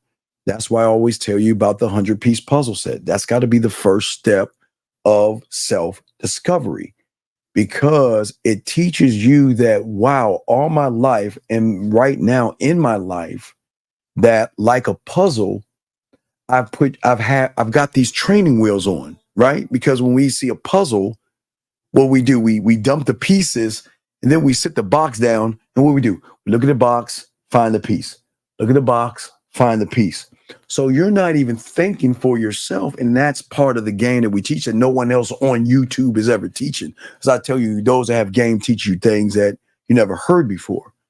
What I try to get you to do is what I'm trying to get you to see, that when you throw the box away and dump the pieces on the table, the 100, that's all you need. You begin to do the thing that you've never thought of, and that is communicate not with the puzzles, but with myself. You begin to talk to yourself and you start to think for yourself. And what that does is that starts to trigger something in you, because at that time you're seeing a pile of pieces. And then you start to think for yourself, and guess what you say to yourself? Okay, you start to become solution based. Because the solution is, okay, well, the first thing I need to do for a puzzle is I got to find the edges to create the border, the square. And then once the border is created, then instead of working inside out, which you've been always doing, you're going to start to work outside in by then filling it, by figuring out yourself, figuring out this piece doesn't fit. And if that woman doesn't fit, I've got to remove that piece out of the way and bring a new piece in. So it teaches you a lot of things, but you've got to see. I can't tell you everything it teaches you. You've got to see it for yourself. But that's what I always say. If you ever want to start the game and be a student of the game, that's what you got to do. But my test was different. My test was totally different. My test was we all got around our mentor, and because we kept begging him and bugging him, because he was the motherfucking guy, right? Women and all the other shit. Because we young, we think, wow, look at all the women he's got, bringing him stuff and all this other shit, like bringing food, money, crying, all that shit. Man, like, damn, we want to learn this shit from. He would never want to teach us because he said we're not worthy of the information. But we bugged him enough, and he said, okay, well, I want to see if you're worthy of the information.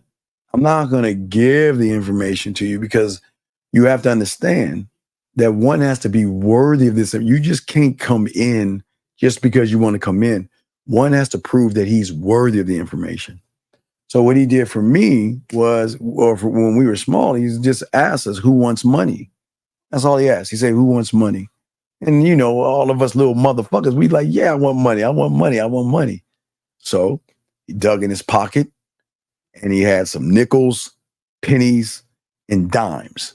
He threw that shit on the concrete and just stood there. That's it. And like I was telling you earlier about reality. So when those who got down there scraping and fighting for those pennies, there were so many people laughing. Because remember, the reality is something they would like, look at y'all, look at these fools. It's only a penny. It's a nickel. Why? Man, I'm not going down there for no fucking penny down. Because think about their reality. When he asked, do you want some money?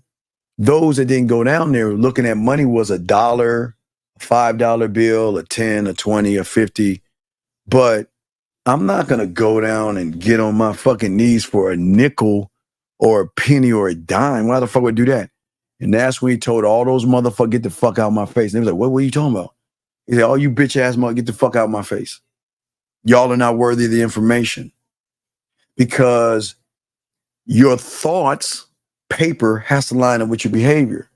You said you wanted money. I gave you the opportunity to get money because that dime, that penny, that nickel is a dime, a penny, and a nickel more than you have in your bank account. When the opportunity presented itself, if you were down there getting that, go over there. Everybody else get the fuck out of my face because you're not worthy of the information. So that was our test. So my test to most of you guys is start off with the puzzle pieces that actually follow those simple directions, or, you know, get your pathway and start there. But my way was different because we didn't have the internet and all that stuff. So it was a little bit different, but that's what I'm saying. So I didn't have game. I became a student of game. So I didn't have it. I had my father's personality, but that has nothing compared to the shit I know now with the game. But it was a great question, sir. Let me continue. Let me see here. So is money an illusion because it's not who we are, Steve? No, sir. Please listen. You're going to have to work to collect money to pay your bills. That's responsibility. Okay. So listen, I'm not talking about book smarts. Get a job, be responsible, pay your bills, okay, and pay your taxes and live your life, okay? That's what money does, all right? But if you don't want to be a millionaire, don't strive to be one. If you want to be happy, living paycheck to paycheck, do that. Whatever makes you happy, but I'm not trying to go into money and illusions and things like that. I'm trying to get something deeper than the dollar bill, sir, but I appreciate the question.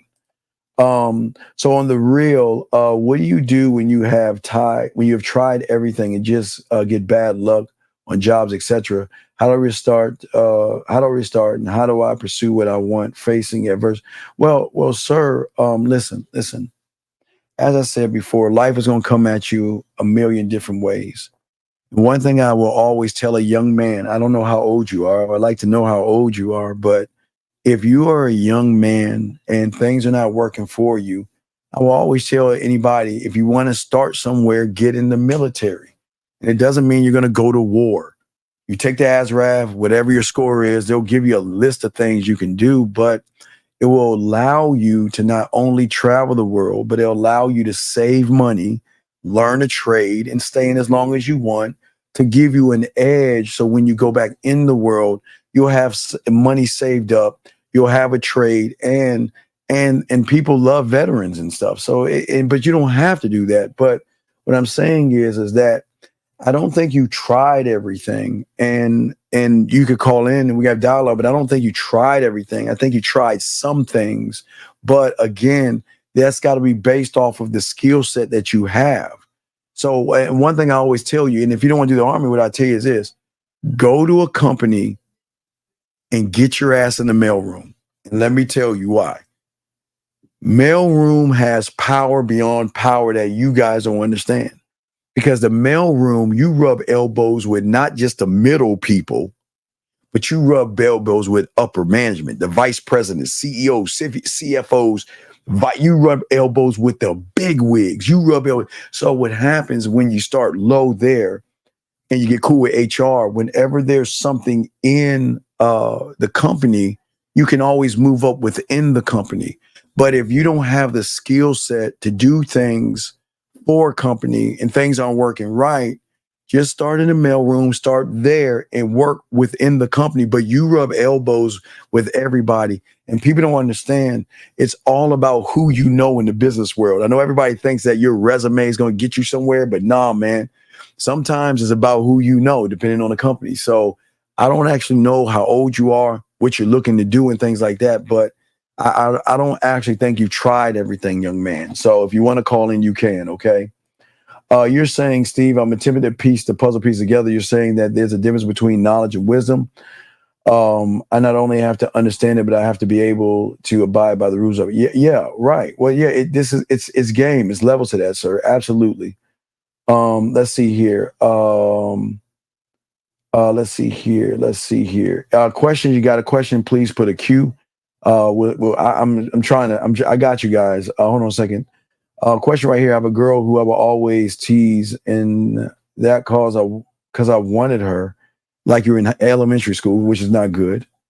When I tried to apply real pressure, she pushed me away. Then I let her go, and now she asks why I'm not giving her.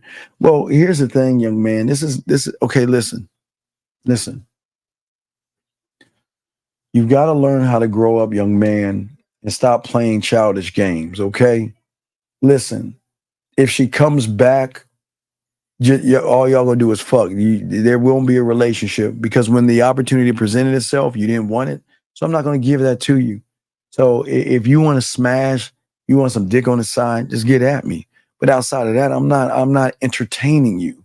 See, the problem is that you're allowing that woman to carry weight in your life where you're even having a thought of getting back at her, which shows a lack of game that you have and the influence she has over you, big dog. Game is not about women. She comes in, find a place for her ass, and if she doesn't like that place, then dismiss her. That simple. And it's not even being mean, okay? All right? Let's keep going. It's all love, guys. We got you. Hey, no, man, I got you, dog. I appreciate you. I appreciate all you guys. That's why we're chopping it up, guys. That's why we're going to get to all this. I'm here to answer your questions, but there's so much I want to tell you. But yeah, I know y'all asking great. Y'all questions are so fucking good, man. God damn it. Can I do the show? And I'm just joking with y'all. How do you get yourself in a position to be in a mailroom? No, okay, easy. Very easy. Okay, mailroom is not hard to do, okay? Just go to these job things, go to these agencies or whatever like that. And look, mailroom is an easy job to get in. Just go to the HR or go to these I forgot the agencies. I forgot what they're called. Y'all know what I'm talking about. Temp agencies. Go to a temp agency. Go in there, fill out the information, and let her know you're looking for mailroom job. And listen, and listen, it's not. Don't listen. Let me tell y'all something about mailroom jobs. I know y'all think that shit is bad, but let me tell you, you have nobody over your shoulder. All the women come down to see you. When they have meetings and stuff like that, they give you all the food that you can take home or something like that. You rub elbows with people you rub elbows with, like I say, upper management. But it's just something for the meantime it's good with customer service because what happens is, and it helps you with the game because you're interacting with everybody, all different kinds of personalities, just like you will at a bar or club. I'm not saying aspire to be in the mailroom. Let the mailroom be a stepping stone for something greater, but work towards that. Because as you're delivering mail, you're in the HR department. Hey, how you doing, Marcy? How you doing? Da, da, da, da, da. And then Marcy goes, hey, guess what? There's a new opening. Would you like to apply for it? I'm telling you.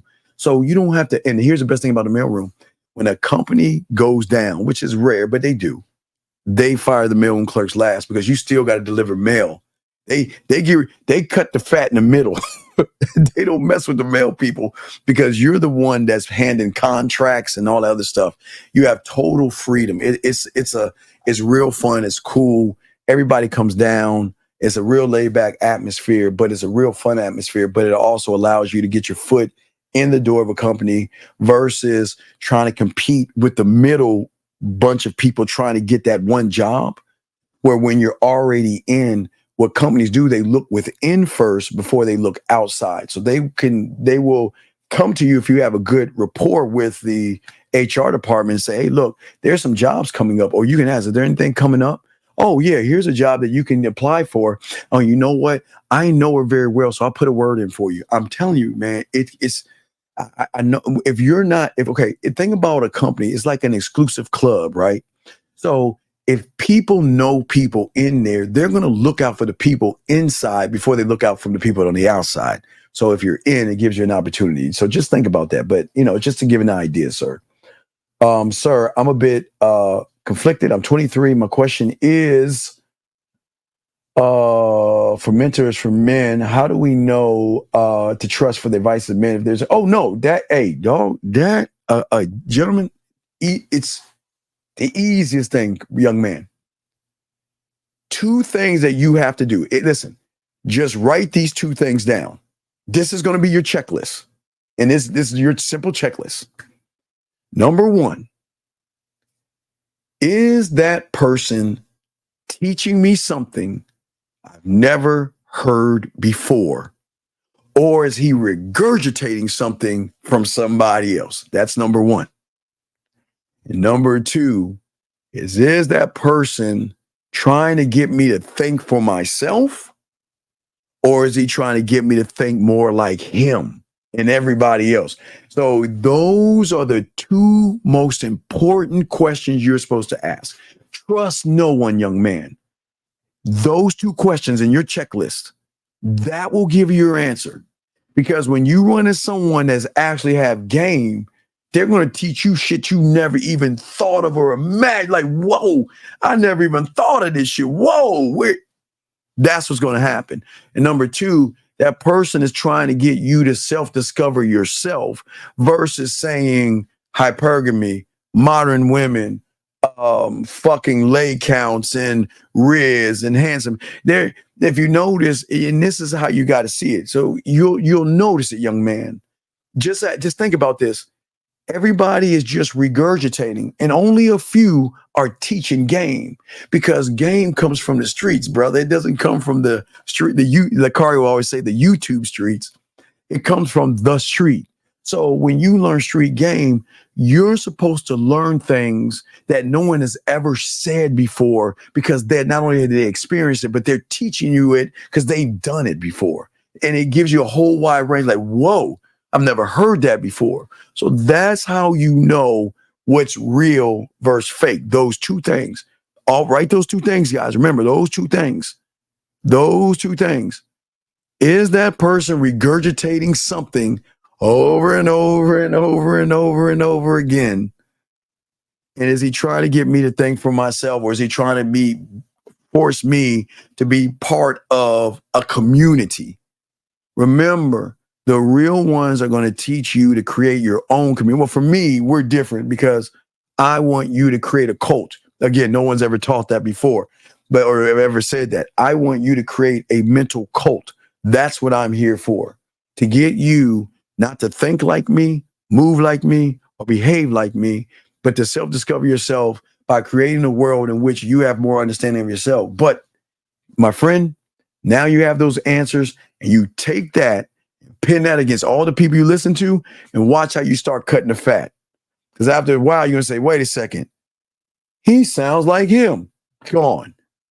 He sounds like him. Gone. He's trying to make me think like him. Gone. He's trying to push this agenda where he wants me to get rid of my name, and he wants me to take on another name, be a pill, a plate, a saucer, be a Riz, be a handsome man gang. Just always remember, if somebody's trying to make you change your language, also, that could be number 3, changing your language to fit somebody else's profile, that's a bad thing. because there's no such thing as Riz and Handsome Man Game and trees and bears and purpose and money and clothes and status. Those are just regurgitated things that will confuse young men who are blinded by somebody that they look up to that think that they know what they're doing. So you got your answer, young man. So just use that. But it's a great, very good question. No more, so I really don't even know what I should know. Well, yeah. Well, you don't know what you don't know, young man. Okay, I think we're good on questions. Let's see here. Can you summarize the progression from getting a girl's number to smashing? Hey, my friend, I can't. I don't beg for numbers. Hold up, dog. All right, allow me to introduce you to me. All the fucking sexual shit that I know and everything I can do to her pussy in her mind. Do you actually think that I'm gonna walk up to a woman and beg for a number? Fuck no. Now, I will take her number, but that's after I offer mine. I will always give her the opportunity first. I am never going to ask a woman for her fucking number. Never. I'm always going to, because I'm the prize. I don't fuck. Why the? Hey, what? How does that sound? Excuse me. Well, I was wondering. Well, I don't want to be rude, but I was wondering, is it okay if, well, please, I mean, can I have your number, please? Man, fuck no, I'm not doing that shit. So this is why I can't answer your question, because I don't beg for numbers. I don't even know how to do that shit, even if I tried. I wouldn't. I swear to God, I would. I promise you on all things. I wouldn't even know the first thing to do to ask for a number. I'm the fucking prize. So, and that's what I'm trying to teach y'all. I'm telling you, I don't fucking beg for numbers. So I can't even answer. I can't summarize it because I don't ask for numbers. There is no progression with that shit, dog. Yes, that absolutely beautiful. Absolutely. Yes, I wholeheartedly agree with that. Absolutely. Let me see your question. What do you do when your woman, what do you do when women come too easy? Well, Harlem, it's not about, Harlem. Okay. It's not about her coming really easy. It's the aftermath. It's the before, it's the during, the after. It's not about her coming. Coming is coming. Okay, cool. All right. You can make her come, but that's not what it's about. If I don't understand, what do you mean? What do you do? That doesn't make, okay. And I say this with respect. It doesn't sound like you make them come, because what do you do? I don't know. What are you doing when she comes? If you have that, it's like, okay, gentlemen, I appreciate the question, but if you got to ask the question, maybe can you be a little honest and say, I can't make them come. And what do I do if she does come? Because if she's already coming, which has always happened, then what the fuck did you do? I don't know. What did you do? I don't know. I can't answer that question, brother. I don't know what that means. What is the most important part of the game? Me. Oh man, me, but you are. For me, it's that. That's crazy. So you can have game before you realize you have game. Yes, because you'll be the last. I'm telling you. See, you're going to move. All right. So, think about. I always say bicycle. Okay, so this is the best analogy. So you start a bicycle on training wheels.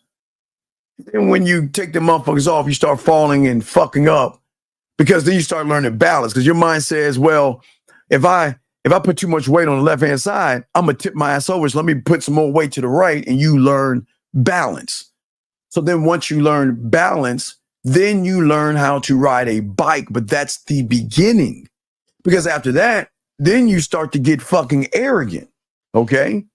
You like, all right, well, I can ride this bike, but now this bike can be a jet, a motorcycle. So then you start using your imagination on the bike. And then after you start riding that bike, you like, oh, fuck that. I'm a jump off a curve. I'm a build a ramp and jump off the ramp. And then I'm start popping wheelies and riding that motherfucker like this. And then after this, you're gonna get arrogant and be like, man, motherfucker, I'm gonna ride this motherfucker with no hands. Look at me. And then you're gonna be riding that bike, drinking, riding that bike, going on the phone and shit with balance, right?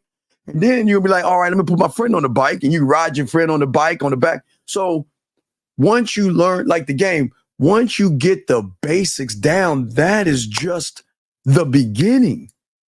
You know how to ride a bike, but what you're saying is that now I'm going to start drinking from the ocean of my knowledge and realizing that I can do more with the bike. When I first looked at that shit, I just saw something with some training wheels on that shit. And I'm just like, hey, I just ride my little bike. Right? Just riding that little motherfucker, right? Until your parents took them training wheels off and shit. Then you got a dose of reality and shit.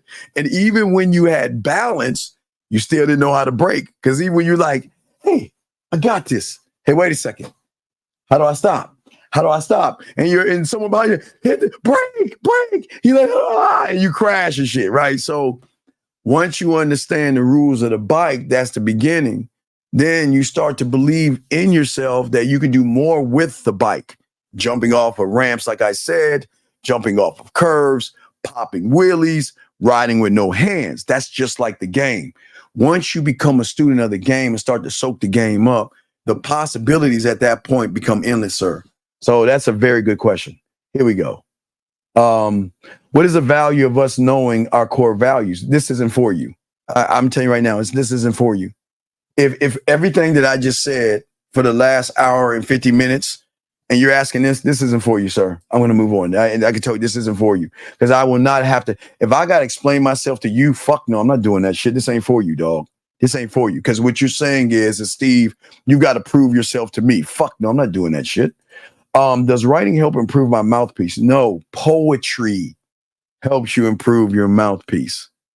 You've got to learn how to communicate beyond basic conversation. Poetry is going to unlock the sexual side. Poetry is going to unlock sensual, sexual, romantic, kinky, dirty, nasty, naughty, where you're not going to say, oh, woe is me and all that other stuff. You're going to be able to take, I got something coming for y'all, but you'll be able to tailor make your words to have more sexual influence over the woman versus basic Q's and A's, spam. Let's see. Here we go. Let's keep going. So you don't think men should follow a mentor for men who have the most testimony? Dog, do it. Wait. Time out. Did I just, this is why this ain't for you. I'm going to tell you this is why it ain't for you. I just told you two simple things. Did I not, chat room? All my dogs, all my guys listen. Appreciate all my guys listen. I just told you two simple things to do. And yet you're going to ask me this asinine question. So for you, this ain't for you, dog. Gentlemen, the young man a few ago, great question. If you remember, you asked the question, young man. He asked, how do you know? And I gave you two kindergarten simplified answers. All testimonials are not real, you dumbass motherfucker. Because in the 90s and the early 2000s, they had squeeze pages and they would just write shit down. So you know what? This ain't for you, dog. So don't ask me no more questions, dog. Man, come on. No, sir. No disrespect. It's cool. You're new. It's fine. It's just that knucklehead before you. He's been around too long to ask a disrespectful question like that. But anyway, guys, your lines are open. Let me continue with the show. I'm trying to get to your questions. How do you see yourself as a prize? Because I created the world in which I live in by creating the cult and the environment of how I operate. Guys, when you learn the game and you're a student of the game, sir, what's going to happen is the game is going to help you create the cult. And the cult that you're going to create is there for one purpose, and that is you. You will have your scribe. You will have your warrior. You have your film room. You will have your blueprint, your marketing team, your blacksmith, your judicial system. You will have your board of directors, your culinary school, your guide, your studio, your drug lab, your amusement park, your creativity. So everything stems from being a student of the game, young man. So you just don't know what you don't know. I feel there's something spiritual about the content. Well, sir, this is not, sir, listen. And I'm going to tell you this isn't for you as well, because I'm not pushing anything spiritual. I'm trying to teach you something beyond your thought. And when you keep trying to put and box me in, don't box me in. So if you keep allowing it, if you want to keep boxing me in, this ain't for you. And I say this with love, man. Fuck your feelings. What you feel is a problem. I am not trying to motivate you. I'm not your spiritual healer or your spiritual leader. So stop trying to box me into something that I'm not. And if you feel that way, this shit ain't for you, big dog. I keep telling you, man, this goes beyond other shit, big man. Stop doing that, dog. Come on, man. When you say harder on yourself because you got a certain number of moves, what do you count as a move? Every move that I make is a move. What are you talking about? When I see her, I say to myself again, because I got a gambling addiction, because I believe in me, I bet on me.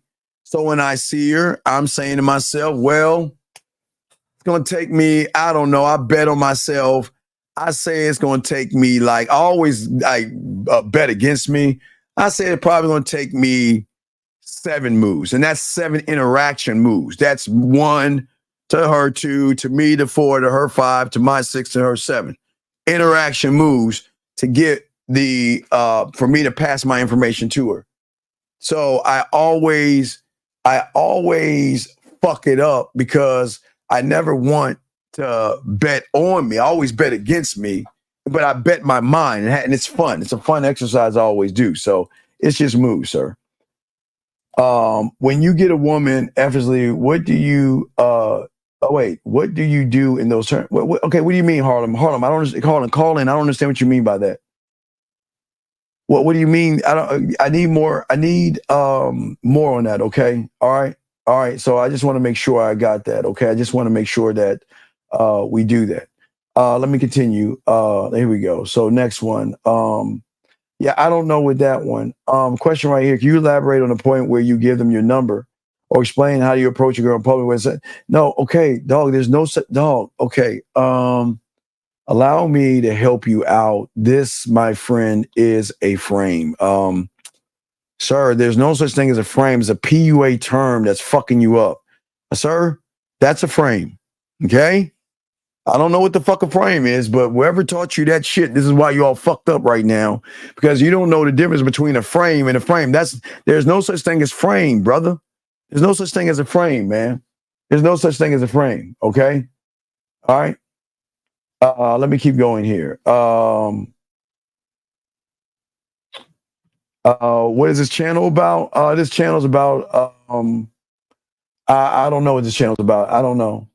No. You don't have to thank me. It was a great question, sir. Great question. A lot of great questions here, gentlemen. Let's see here.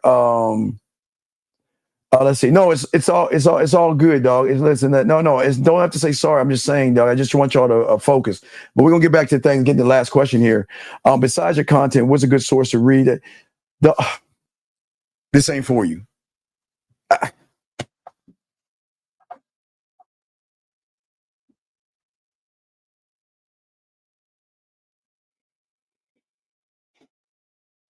Gentlemen, I simplify this. I really simplify this. I really simplify this. And if what I'm saying, and you're asking this question, this ain't for you, buddy. Hey, guys, always remember Law Zero. The game ain't for everybody. So if what I'm saying is something, this ain't for you, buddy. But you can just stay in and listen. This ain't for you. I'm not even going to answer that asinine question. Can you introduce yourself? Well, what do you mean introduce yourself? You introduce yourself with your name. Hello, my name is. That's how you introduce yourself. Gentlemen, let's get back to the show we were doing, and we talked about the elevator. But also, gentlemen, one thing I want you to get your crayons out that we want to discuss. We want you guys to change the volume. You've got to change. This is a very, very important thing that you have to do. Write this down, gentlemen. You have to change the volume. But what does it mean to change the volume? What it means is right now, there is something in your head that is telling you that you're not good enough, you're too short, you're too broke, whatever your volume is, there's something in your head right now that is on repeat, that is constantly telling you and constantly breaking you down and constantly saying bad things about you. What we're saying to you is that we have to turn that volume down, okay?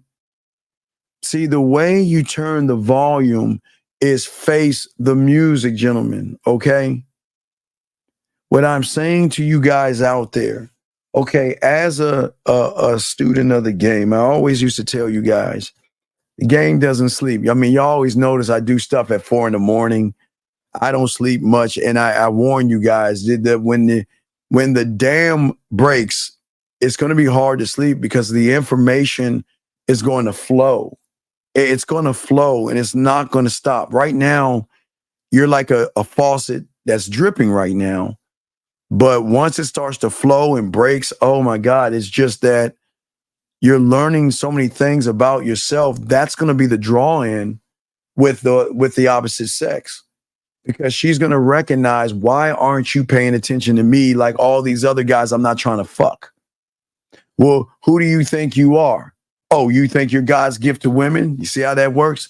You asshole, you jerk, you cocky, conceited, arrogant, all selfish. You see what I'm saying? So what I'm saying to you young men out here is that you've got to turn down the volume by facing the music. Gentlemen, the volume is so loud, it's got you running away from yourself, because right now your mind is telling you that you're not good enough. You're poor, you're broke, you're ugly, you're fat, and oh my God, look at her. She wants an 8-foot Adonis that rides a dragon and has like unicorn blood. I mean, that's how crazy your mind is. But it's always going to check. The volume is always going to turn up until you turn around. This is what I'm saying. The volume is always going to turn up, gentlemen, until you turn the fuck around. You must face the music. The only way you can turn the volume down, gentlemen, is by facing the music, not running away from it. Because sometimes we hear things and sometimes we feel like, you know what? You're right. I'm not good enough. She's not going to like someone like me. She's not going to want to be with someone like me. But that's the lie. Remember, that's the B. The B is always going to prevent you from getting to the C. And that's why I keep trying to tell you, when you're one of one thought, one mind, one way, let me tell you what happens. Watch. Right now, you're running away from the volume. But when you turn around and face the volume, and watch this, the volume eventually will go down. And I will give you an idea what I mean. When you wake up in the morning, you scratch your nuts and you go say, I'm going to go take a piss. You don't think about it. There's no volume, is there? You just get out of the bed, right?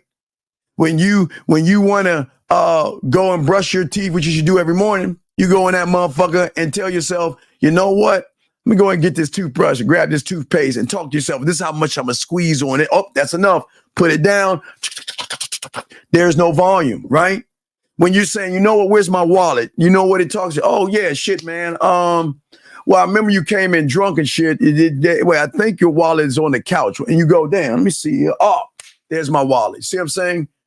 So when you face the music versus run from the music, the volume goes down, but the volume begins to work for you. See, the volume works for all you young men in everything that you do. It's just that most people don't realize that, okay? Let me grab this number, 520. What's your name, sir? What's your question? Hey, how you doing? This Harlem Nights. Yeah, Harlem Nights. Okay, what's going on, buddy? I didn't understand your question that you had. What's going on, buddy? Okay. How you doing, man? I'm good. I appreciate the call, sir. What's up? I really wanted to know, what do you do, like, when women come too easy? Like when you're in the grocery store and they're constantly if you're the prize, like, you know, I know deep down inside I'm the prize. So when I walk through a grocery store, women approach. What do you do when you have to turn it down? No, you got to. Well, okay. So, game is always going to teach you, Harlem, that everybody can have access to my dick, even though they want access to my dick. You know what I mean? And every woman that wants me can't have me because you haven't proven anything to show me you're even worth my attention or my time. So I'm saying if you're lucky enough to get me, then you've got to prove to me why I should fuck with you because I don't need you. You see what I'm saying? So when women are coming at you, it's cool that they're coming at you, but everything that comes at you isn't good for you. See what I'm saying, young man? So, what I'm saying to you, my brother, is if you have that going on, this is where you have to get with your Senate, okay? And you must have this decree. I'm in my 40s. No, it's all good. No, this is what I'm saying. Right. No, I got you. So what I'm saying is that I'm saying your mental Senate, where you're saying this. All right, here's the decree. This is what it's going to take for a woman to be worth my attention, worth my time, then my respect, and then if she's lucky, I'll give it a dick. Meaning that she's got to slay some minotaurs and fucking kill a dragon type shit. I'm saying that you can't absolutely. So Harlem, I'm saying you can't just get at me because you got ass and titties. So does she, and so does she, and so does she. So you got to, hey, listen, you got to go above and beyond, number one, and that's just the beginning. Then you got to be program worthy. That means that, listen, if I tell you to do something, because I'm never going to tell you to do anything crazy, but if I tell you to do something, you better do it. And not only do it. Now, hey, Harlem, think about this. Isn't the guy that gets the job the one that supersedes the call of the job where he does a little bit more? He stays a little bit longer. You ain't never lied. You ain't never lied. Right. So Harlem, peep this. So that one that says, you know what? I'm going to, all right, you know what? Hey, baby, I know you don't have any groceries. I just went grocery shopping for you. But you're like, huh. Hey, but let me drop something on you. How about some of the women that don't get the pictures till they see the flash? Well, the flash has got to be that you saying to her, listen, I'm not, look, I don't care where you've been and I don't care where you're going. If you want to be with me on my team, now remember, Harlem, now follow me because you know this. When you start wherever job you had, you went to the job and they say, hello, Mr. Harlem, how are you doing? We're said job. Now, this is what we expect of you. And listen, the only thing you can negotiate, Harlem, is your pay. Other than that, this is what we're going to train you to do. This is how. This is when you're gonna take your lunch. That's that bare minimum. That's that bare minimum. Right. That's that bare exactly. And the bare bare minimum. Right. But the bare minimum is giving her the free will to see.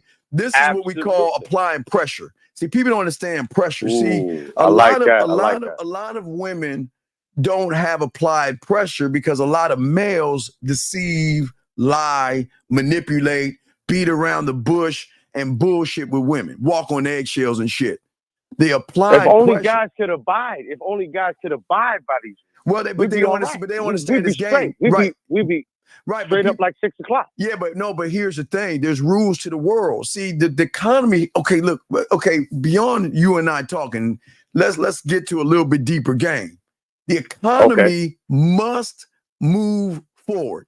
Okay, that means if anybody comes along and start fucking up the economy, they're gonna end up on a milk carton. Yeah, I mean.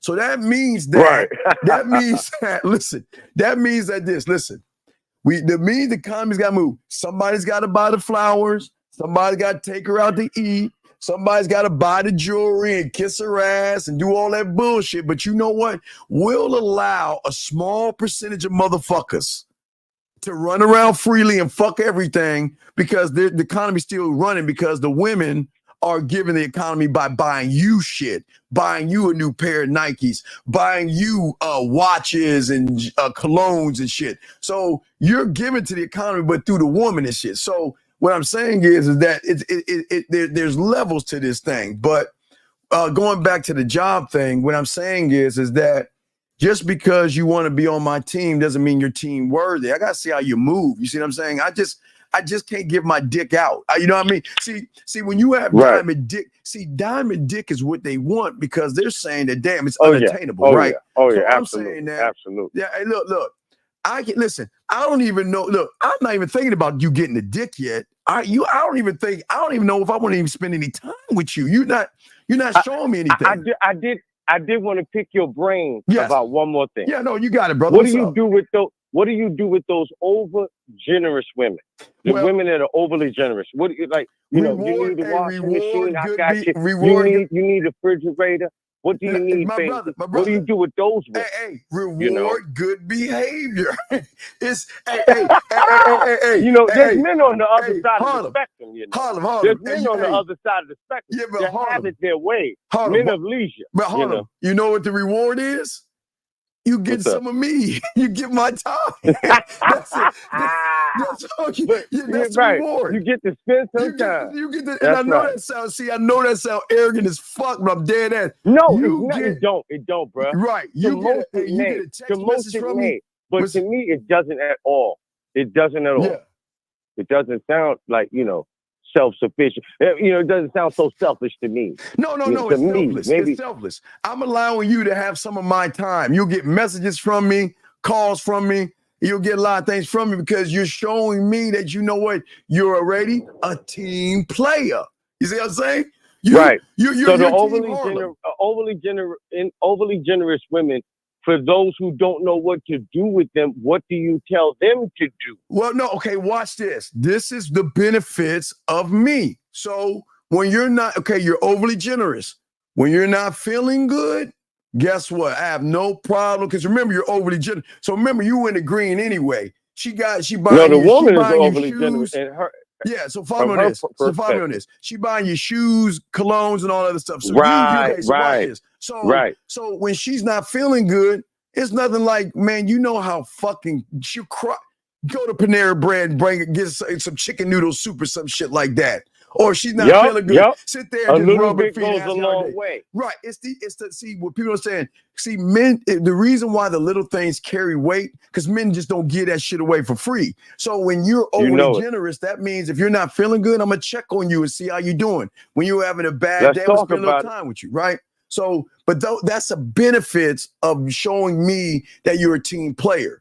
But if you ain't no team player and you ain't feeling good, man, you ain't getting no fucking call from me, Harlem. Hey, that's a fact. Hey, listen, brother, I don't want to take up no more of your time. I just want to let you know that there are men up here listening to you on the other side of the spectrum. Not everybody's suffering. There's men up here respecting and honoring your ism that you're putting out there. Hey, anytime you got a question from Harlem, call in. We got you, brother. I appreciate it, man. Great question. Great dialogue. I respect you, brother. Much love. I respect my brother. Great call. Fucking Harlem in the house. Thank you, Harlem. That was a fucking awesome call. Guys, y'all want to call in? We got y'all, man. But that's what I'm saying. I know. See, gentlemen, like Harlem was saying real quick, I just want to say something real quick as we continue talking. When women show you a side, I'm saying, like, I always show y'all some things. I said, I don't have anything that I don't have anything. Well, hold on, let me grab something right here. I have something. All right, so I know y'all hate, okay, so I'm a Cowboy fan, right? I mean, y'all knock me on that shit, but this was a gift I got from a woman. If y'all see that, I'll show you that right there. So this is a gift. It's all the Dallas Cowboy replica Super Bowl rings. You see what I'm saying? What I'm saying is that when women fuck with you, they're going to spend their own money on you or somebody else, and we don't even ask, but they're saying that my loyalty to you goes beyond how I feel about you. I want to show you that I want to be on your team. I want to fuck with you. So what I'm saying, guys, is that they're going to do things going to add up. It adds up when they go grocery shopping for you. It adds up when they wash dishes or do laundry or grab your keys just to take your car and wash it and shit. I know y'all think it sounds crazy, but I'm just saying. So when they start doing things for you, those things add up. And like Harlem was saying, so how do you give back when they're not feeling good, when they want some time with you, when they're missing you? when they know that you're doing things, you will give back to them, but you're never in the red. You're always in the green, gentlemen, like we always tell you guys. So, but Harlem. Harlem. Now I understand, my brother. Great fucking question, Harlem. Great. And I hope to hear more from you and shit. But we appreciate you guys. Lines are open. But now let's talk about this. Guys, get your crowns out. Very important thing I want to teach y'all right here, okay? Get your crowns out. I want y'all to write this down. You've got to change the speed in which you make decisions. The speed. The speed. Now, I'm going to give you all an example. I'm trying to be funny here. I know it's not funny, but y'all understand what the fuck I'm talking about. I'm going to give you an example of changing a speedy-ass decision. I'm not saying it's happened in your life, but I'm sure your parents always told you, if a motherfucker, when you were a kid, rolled up in a white van with tinted windows saying, hey, I lost my cat. I lost my cat. Can you come inside this van? There's candy inside. You're going to make a quick decision like, I'm getting the fuck out of here. I'm not. No, I'm going to got you. I'm going to give you a wrench. I'm fucks with you. You're a real one. But no, you see what I'm saying?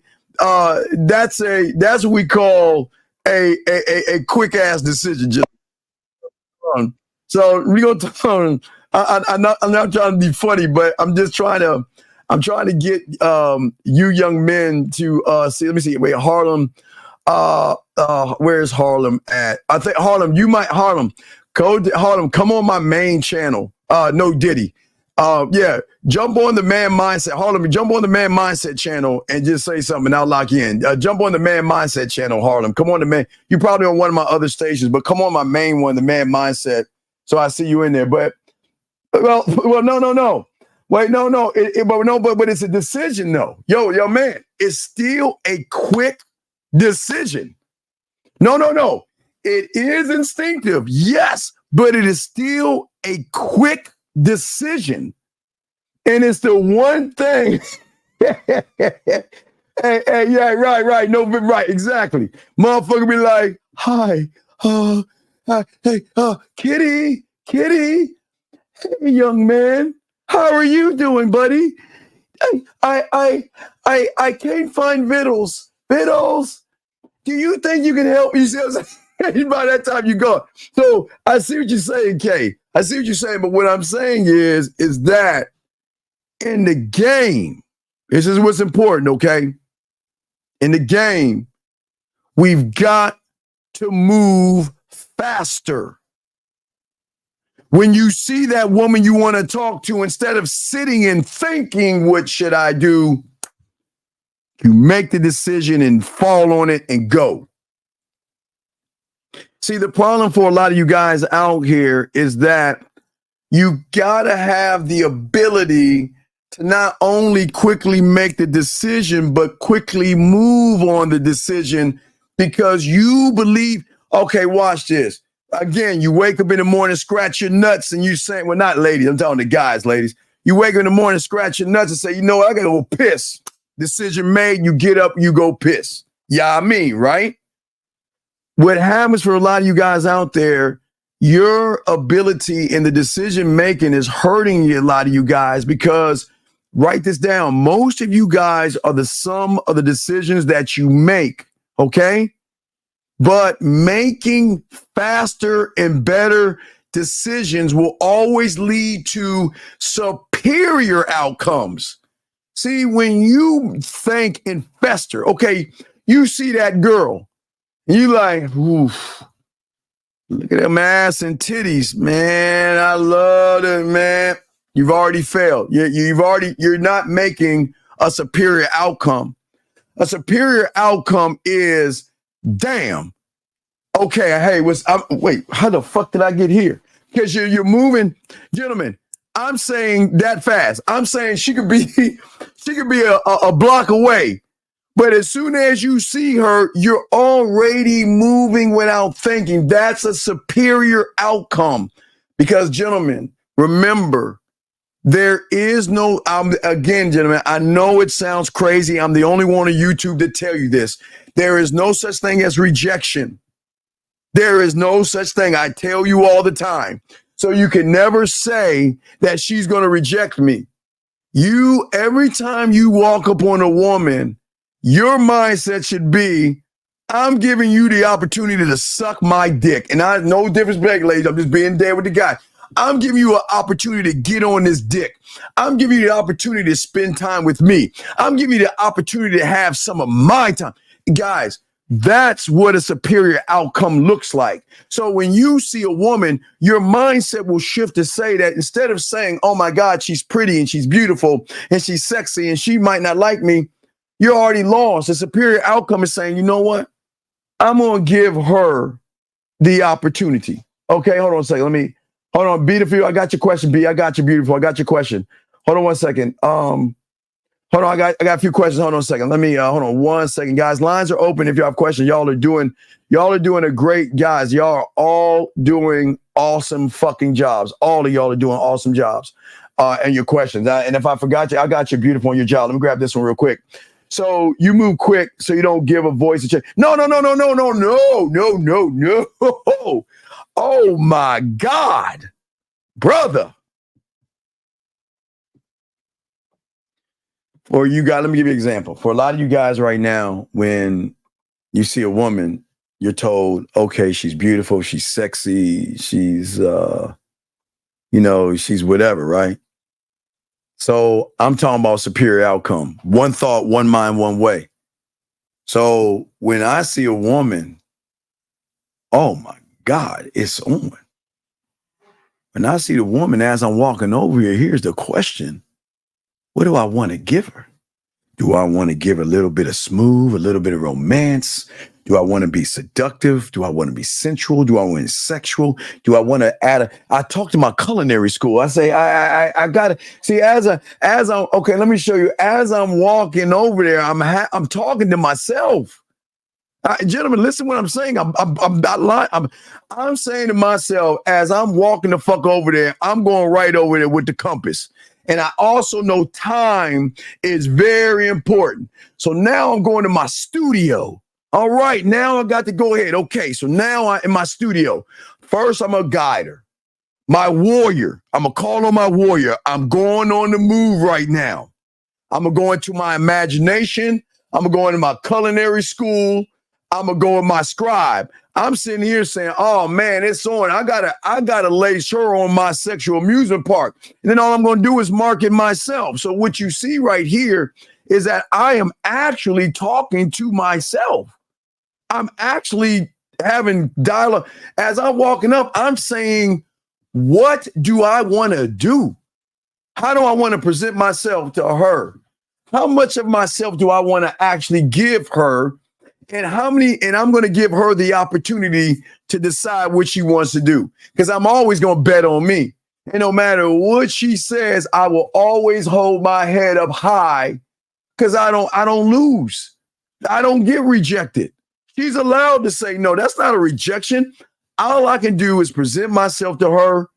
And guess what? She can say yes. Look. Look, let me tell you superior outcome. As I told you guys before, I do not care about the no's, and I don't care about I got a boyfriend, I'm not interested. I'm going to tell you what bothers me. Let me grab this call. 912. What's your name, sir, and what's your question, sir?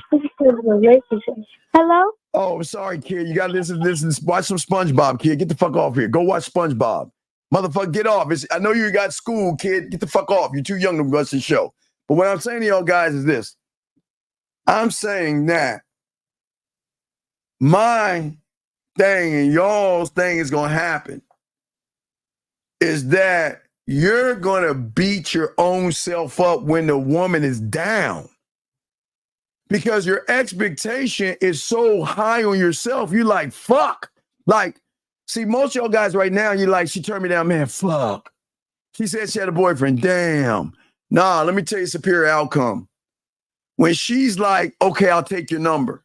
And she's like, okay, I'll get in touch with you and all that other stuff. And y'all walk away, you like, fuck.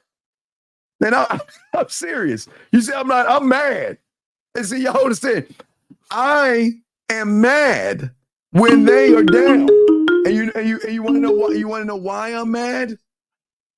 I'm mad because I felt that I could have done better. I felt I could have done a better job. I felt that I should have got her quicker, and I didn't do it fast enough. So I'm never celebrating the victories. I'm always harder on myself because I expect to be better. That's just my arrogance. Yeah, I can get her, but shit, I want to get her fast. Hey, look, I'll always chase that ghost, and I always wanted that way. I wanted, like when I was a little kid, you see the cartoons with the carrot in front of the donkey. I always want to chase that ghost because the moment I'm satisfied with talking the way I talk is the moment I put a ceiling over my head. So I'm tougher on myself when I get them. I don't care about them making a decision not to fuck with me, dog. That shit, that doesn't bother me at all. Beautiful asked this question. Why do you think males hold, you mean hack or back? Back. Oh, why do they hold themselves back from? Well, okay, so beautiful. I'm going to use you as an example. So if I was an average guy and I saw you, okay, I'm saying, damn, look at her. Man, look at her hair. Look at her skin. Oh, shit, man, she's got to have a boyfriend. She'll never like a guy like me. I mean, look at her. She looks like the kind of woman that would date a guy that has money. She looks like the kind of person that would date a guy that give her helicopter rides. That's a dig. No, I'm just fucking with you. But she looks like the kind of woman, fill in the blank. And I've already talked myself out, right?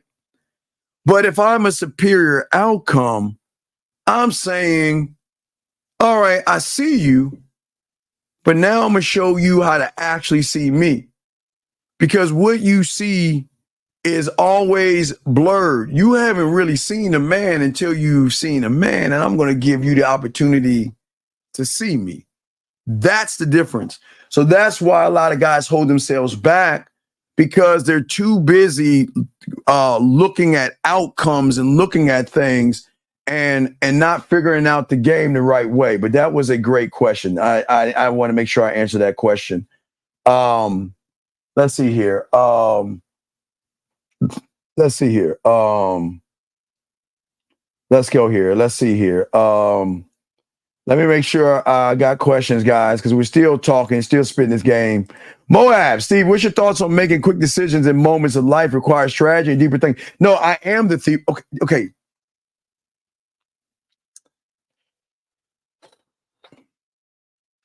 Everything in your life are quick decisions. I'll simplify it. Taking a shower. I know y'all saying, wait, how can I answer this question but taking a shower?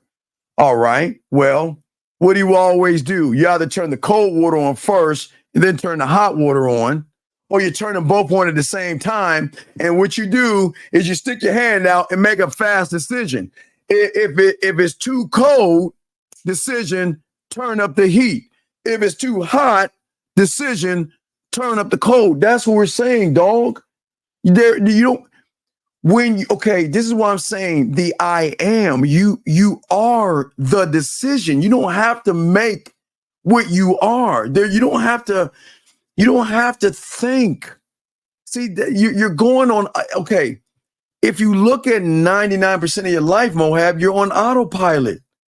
When you're driving, when you're, okay, remember, I always tell you, driving, you used to be, 10 and 2? I think it was 10 and 2 or some stupid ass shit like that. But now you can drive with your pinky or your leg. You can eat a sandwich. I mean, you're on autopilot. And it's the same thing with the game. The game teaches you how to be on autopilot, big dog. You know what I mean? Let us continue. Why do some women try to kidnap, debate some women? Okay. So if now there are class reasons because women can get an easier bag from those who have a lot of money. And then there are nature reasons. nature is nature, and nature's always been nature, and it's always been the same in all of us. Women want to sleep with the top motherfucker that they see as an alpha male because they know if I have a child by that little motherfucker right there, my kid is never going to be bullied. He's probably going to be the prom king. He's probably going to be the quarterback of the team or the linebacker, whatever. He's going to be a ladies' man. I'll never have to worry about him getting in trouble. He's going to be a leader. I mean, that's how it's always worked. But there's another side where some women want an easy ticket out and they'll get with somebody who has money and they'll be like, well, I'm not saying all women, they would do it for class, but you just got to look at it as either nature or class. Now, when a woman can't find an alpha and they got a bunch of betas and charlies, she's got to clean that motherfucker up and say, okay, I'll let you nut in me, but I'm going to take the reins and treat that kid. You see what I'm saying? Let us keep going. No. I won't. No. 3 moves. I won't say no. I won't do 3 moves. No, I'll just say like 7 to 10. I don't know. I just make a number up that I know I can never reach, and I do that on purpose because I don't want to be satisfied. I will always make a number up, man. Always make a number up. Let's keep going. Let's see here. Does you have complete actions multiple times before you become an autopilot? Well, okay. Most of you guys are in an action. It is reaction, and that's why you're never taking action. So it's not doing it a multitude of times. It's believing that you can do it. Remember, just like riding the bicycle, you would get on the bicycle multiple times until you decided, I don't want to fall anymore because that shit hurts. It was a decision you made with your body. I am tired of falling down and scraping my knee. So we have got to reassess and rethink this shit. So if I feel like I'm tipping to the left, I need to put a little bit more of my weight to the right to gain balance. So it's not about the actions, it's to believe that you can do the action. Because a person can get on his bike all day and keep falling off his bike and scraping himself until he realizes that this shit ain't fun, man. This shit hurts. And I got to change that up. But it was a good question. Do you program laws in yourself or how? Yes. Yeah. Oh, don't. Everything is okay. Gentlemen, as I told you, I've always said it since the 90s before YouTube. So I'm the only one that said this. I came up with this. Okay. 3 laws. 3 laws that you must abide by. Don't kill anybody because they'll get you in the first 48 because they'll ping your phone and shit like that. I mean, y'all know what I mean. Don't kill anybody. Second law is drive the speed limit. And if you're this color skin, become a 100 Club member, 100club.org. That way, if you do speed or anything or a police officer sees a melanin person in the car, they will not have a perception that you're a thug or anything. They will leave you alone by the sticker you have on the back of your car. So I've given you a loophole in the law of the road. And last but not least, the law of your job. Go to your job, do your job, and go home. Now, outside of those 3 laws, you have to, and you have the power to create your own judicial system on how you operate in your world. Now, again, I'm not talking about a judicial system to grab, hit, harm, or hurt a woman. That's men don't do that. I'm saying live your life the way you want to live it and allow women the free will to be a part of your life on how you live it. So how you live your life is how you live your life, no matter what woman comes into your life. And you never change who you are for a woman. You're saying, this is who I am. Either you're going to accept me for who I am or you're not. Like, I'll give you an example. We had a guy call our show earlier, this morning, that said we were full of shit because he's been trying to fuck women and it's not working out for him. Guys, remember, I keep telling y'all, man, if you don't have any game, y'all better stop asking for pussy because you ain't going to get it. Listen, gentlemen, I know y'all want to fuck, but just because you want to fuck doesn't mean she wants to fuck. So please understand that. And that's a law that y'all got to actually start to ingrain in your mind. Just because you want to doesn't mean she wants to, okay? So you've got to get that out of your head and show her why she should fuck you or influence her to want to fuck with you, okay? So let us continue. So we need to come to the realization, something like, I'm tired out of no. You've already come to that realization on December 31st. That's why y'all always fucking up. Y'all wait for a fucking ball to drop for 10 seconds to lie to yourself and say, oh, I'm tired. I'm gonna change this year. And y'all the same motherfuckers you were last year. So no, it's no realization. Why is some males so sassy? Because they're males. They're supposed to be sassy. The fuck you talking about? Hey, B, they're supposed to be sassy. That's why you need to get with a real man and be like, shit, girl, you don't like this. You have to take this back. That's what you need. But let's get back to what I was saying to you guys out there. Gentlemen, the next thing I want you guys to write down, guys, okay? I need y'all to write this down. It's okay. Now, so when it comes to nutrition, you know, your parents always used to make you eat vegetables and shit like that because sometimes that's good for you. And if you can afford going to, I hate to say it, like Sprouts or Whole Foods to get things organic, it's good for you. So it sometimes it's good to take things in you. Now, again, I don't judge you if you smoke. I don't judge you if you drink. I just want to let you know if you're doing it at a young age, it's going to affect you when you're older because there's something you might have to take some medicine to subside something that's going on in what you did at a young age. So just remember the things that you do at a young age can come back and bite you at an older age. But this is not me trying to be your dad. I'm saying that, and I want y'all guys to understand what you intake. So what I'm saying is that you've got to change what you fuel your mind with. Just like you have to eat, good shit like greens. I love cabbage. I'm a cabbage eating motherfucker. And I've always liked spinach. I'm weird. I always put spinach on my pizza. And if I don't know about pineapple, but I would put cabbage on a pizza.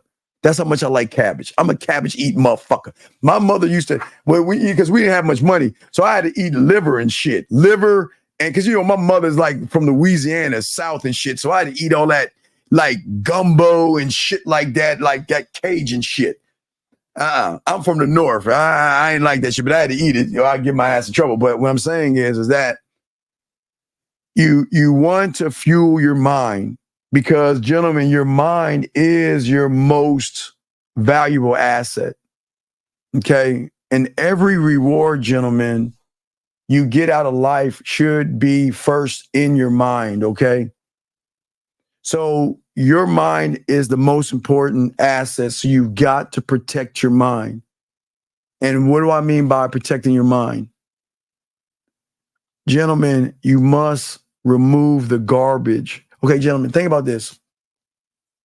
I don't care if you're in an apartment or a house. Do you not throw the trash out? You should always throw the trash out a lot. Zach did give you an example.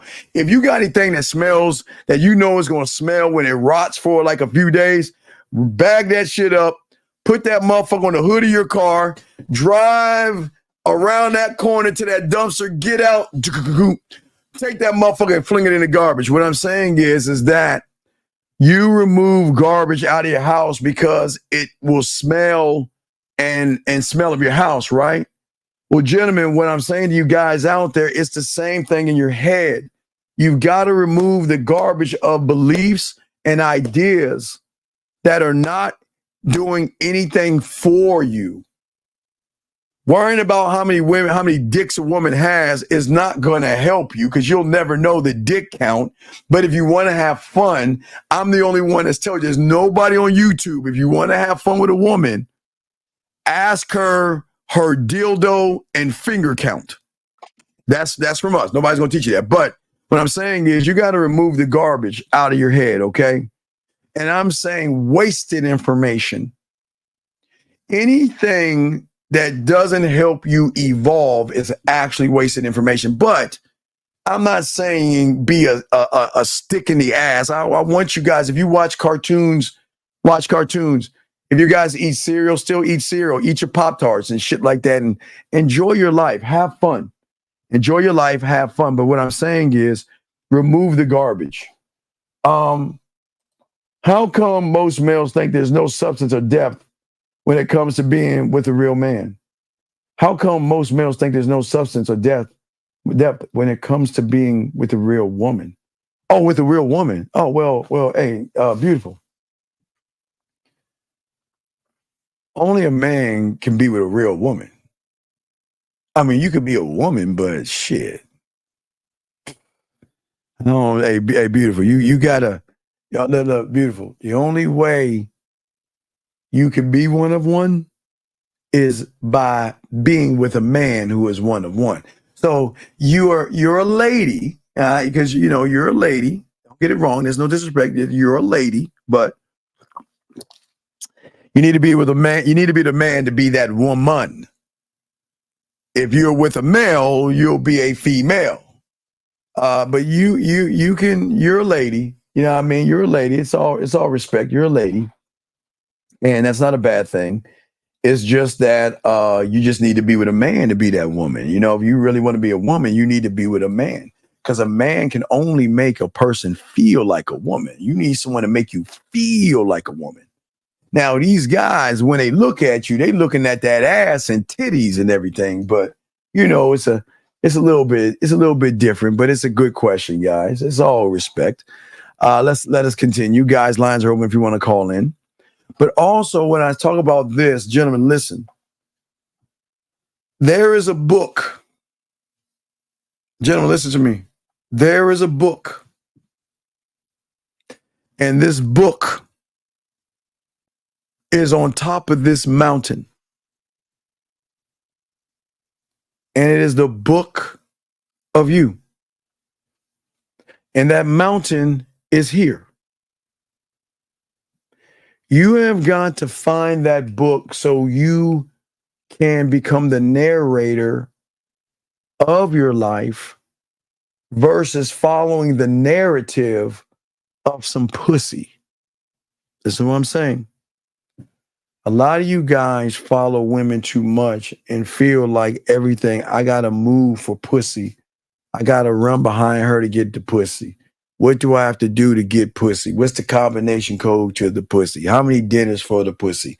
How nice do I have to be to get the pussy? And how good do I? So what was going on to many of you guys out here?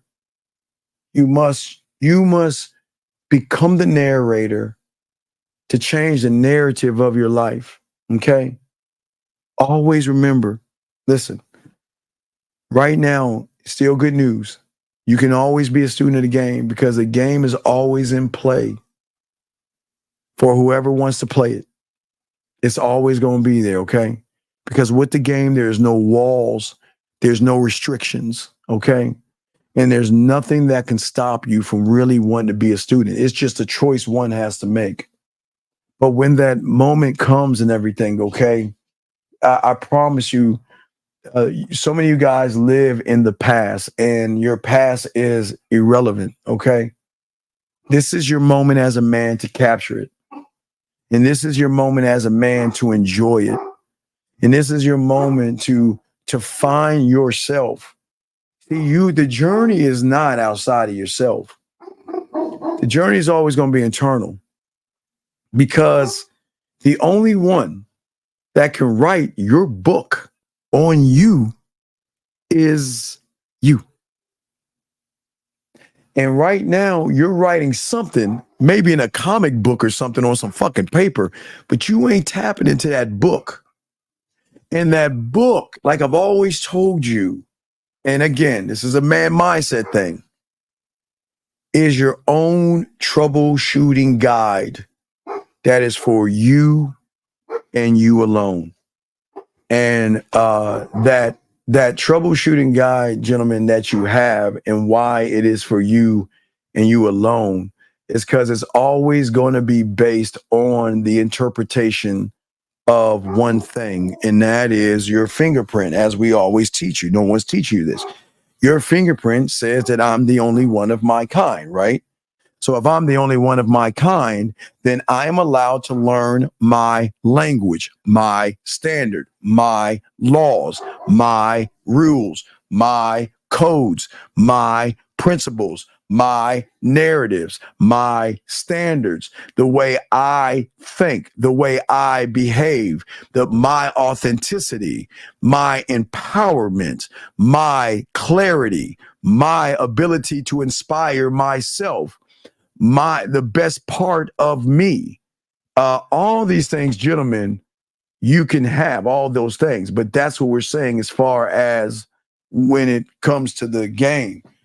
And what I'm saying is that, see, nobody tells you this because nobody wants you to be free. I mean, who wants you to be a free thinker, man? No, people don't want you to actually be a free thinker, gentlemen. And that's the beautiful thing about what we're saying to all you guys. And I'm proud of you guys, gentlemen. What I'm saying to you guys is that you can become, but please don't get it twisted. It's not that, okay, Steve, today I'm going to decide to find that book, climb that mountain, chase a narrative. No, it doesn't work that way. But to be able to turn around and go towards that mountain has more weight than anything. You just have to stop walking in the wrong direction and turn around and look into this storm. It's dark, it's scary, and it's just, oh my God, why the fuck do I want to go into that shit? Because on the other side of that motherfucking storm is nothing but beauty and peace and everything in between, okay? Let's see here. Let's see here. Let me keep going here. Question, guys, put a Q if you've got a question.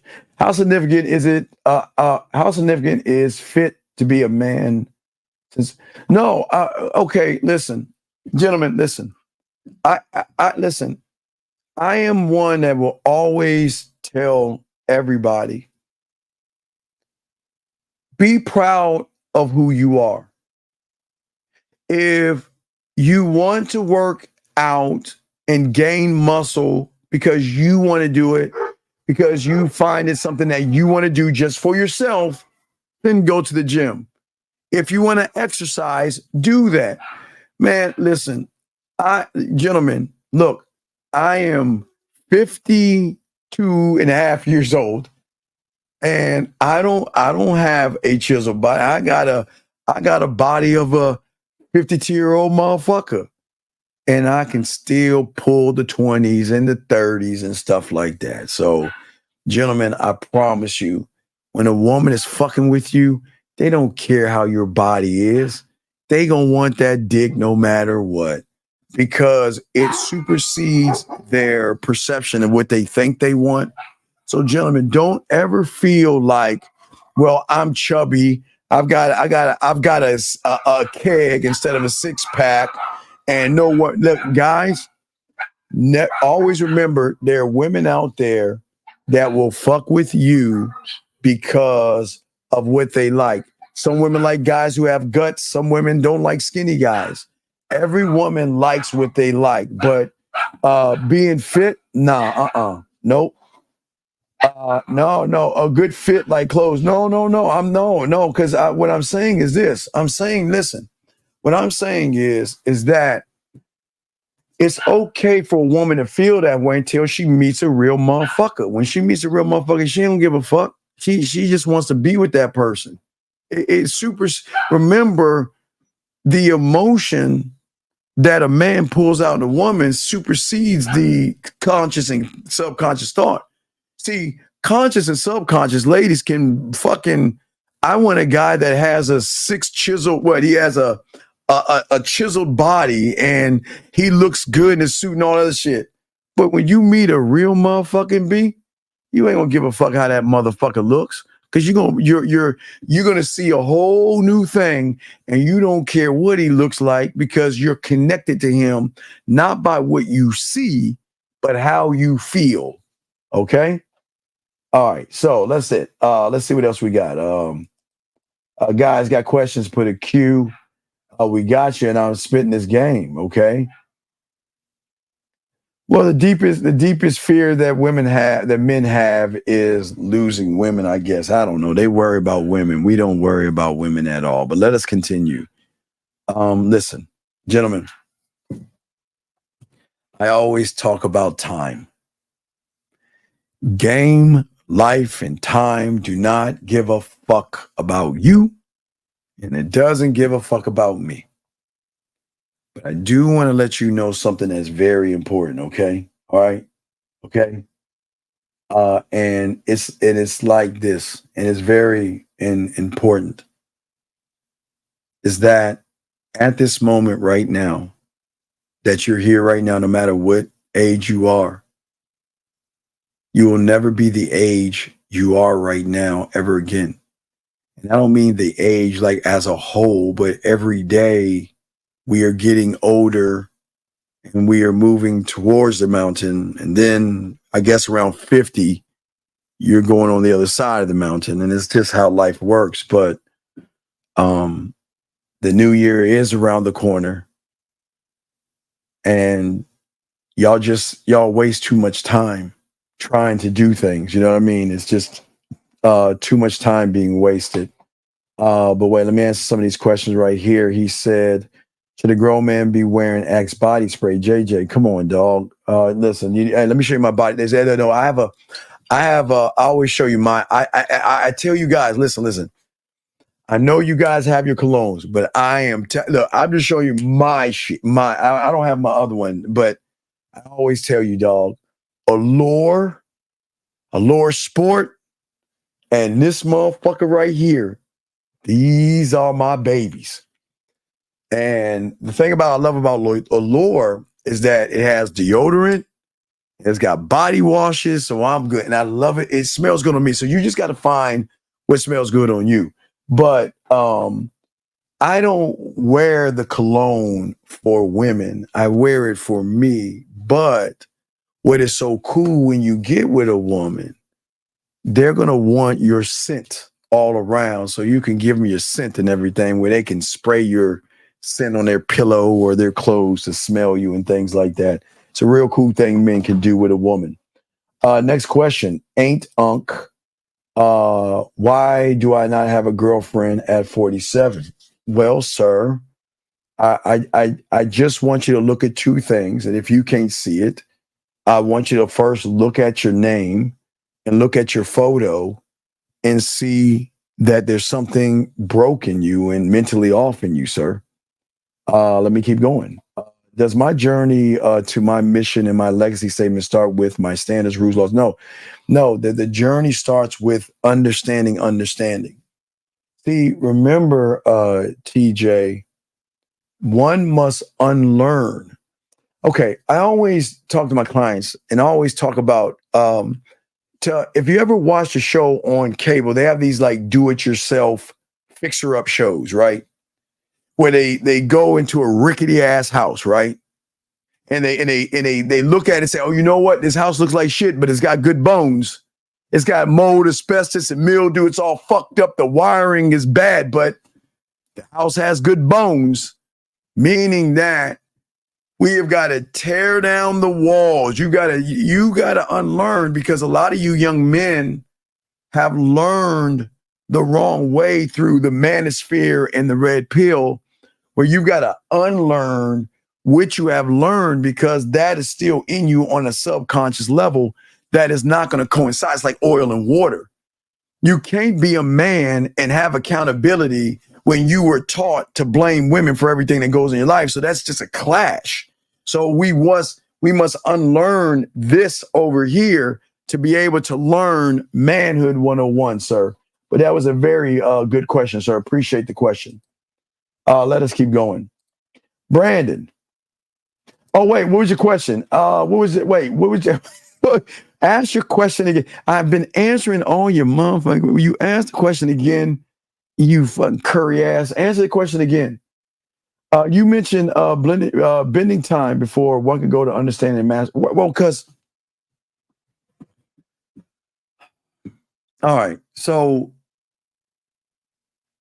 your reality right now, you think is your truth.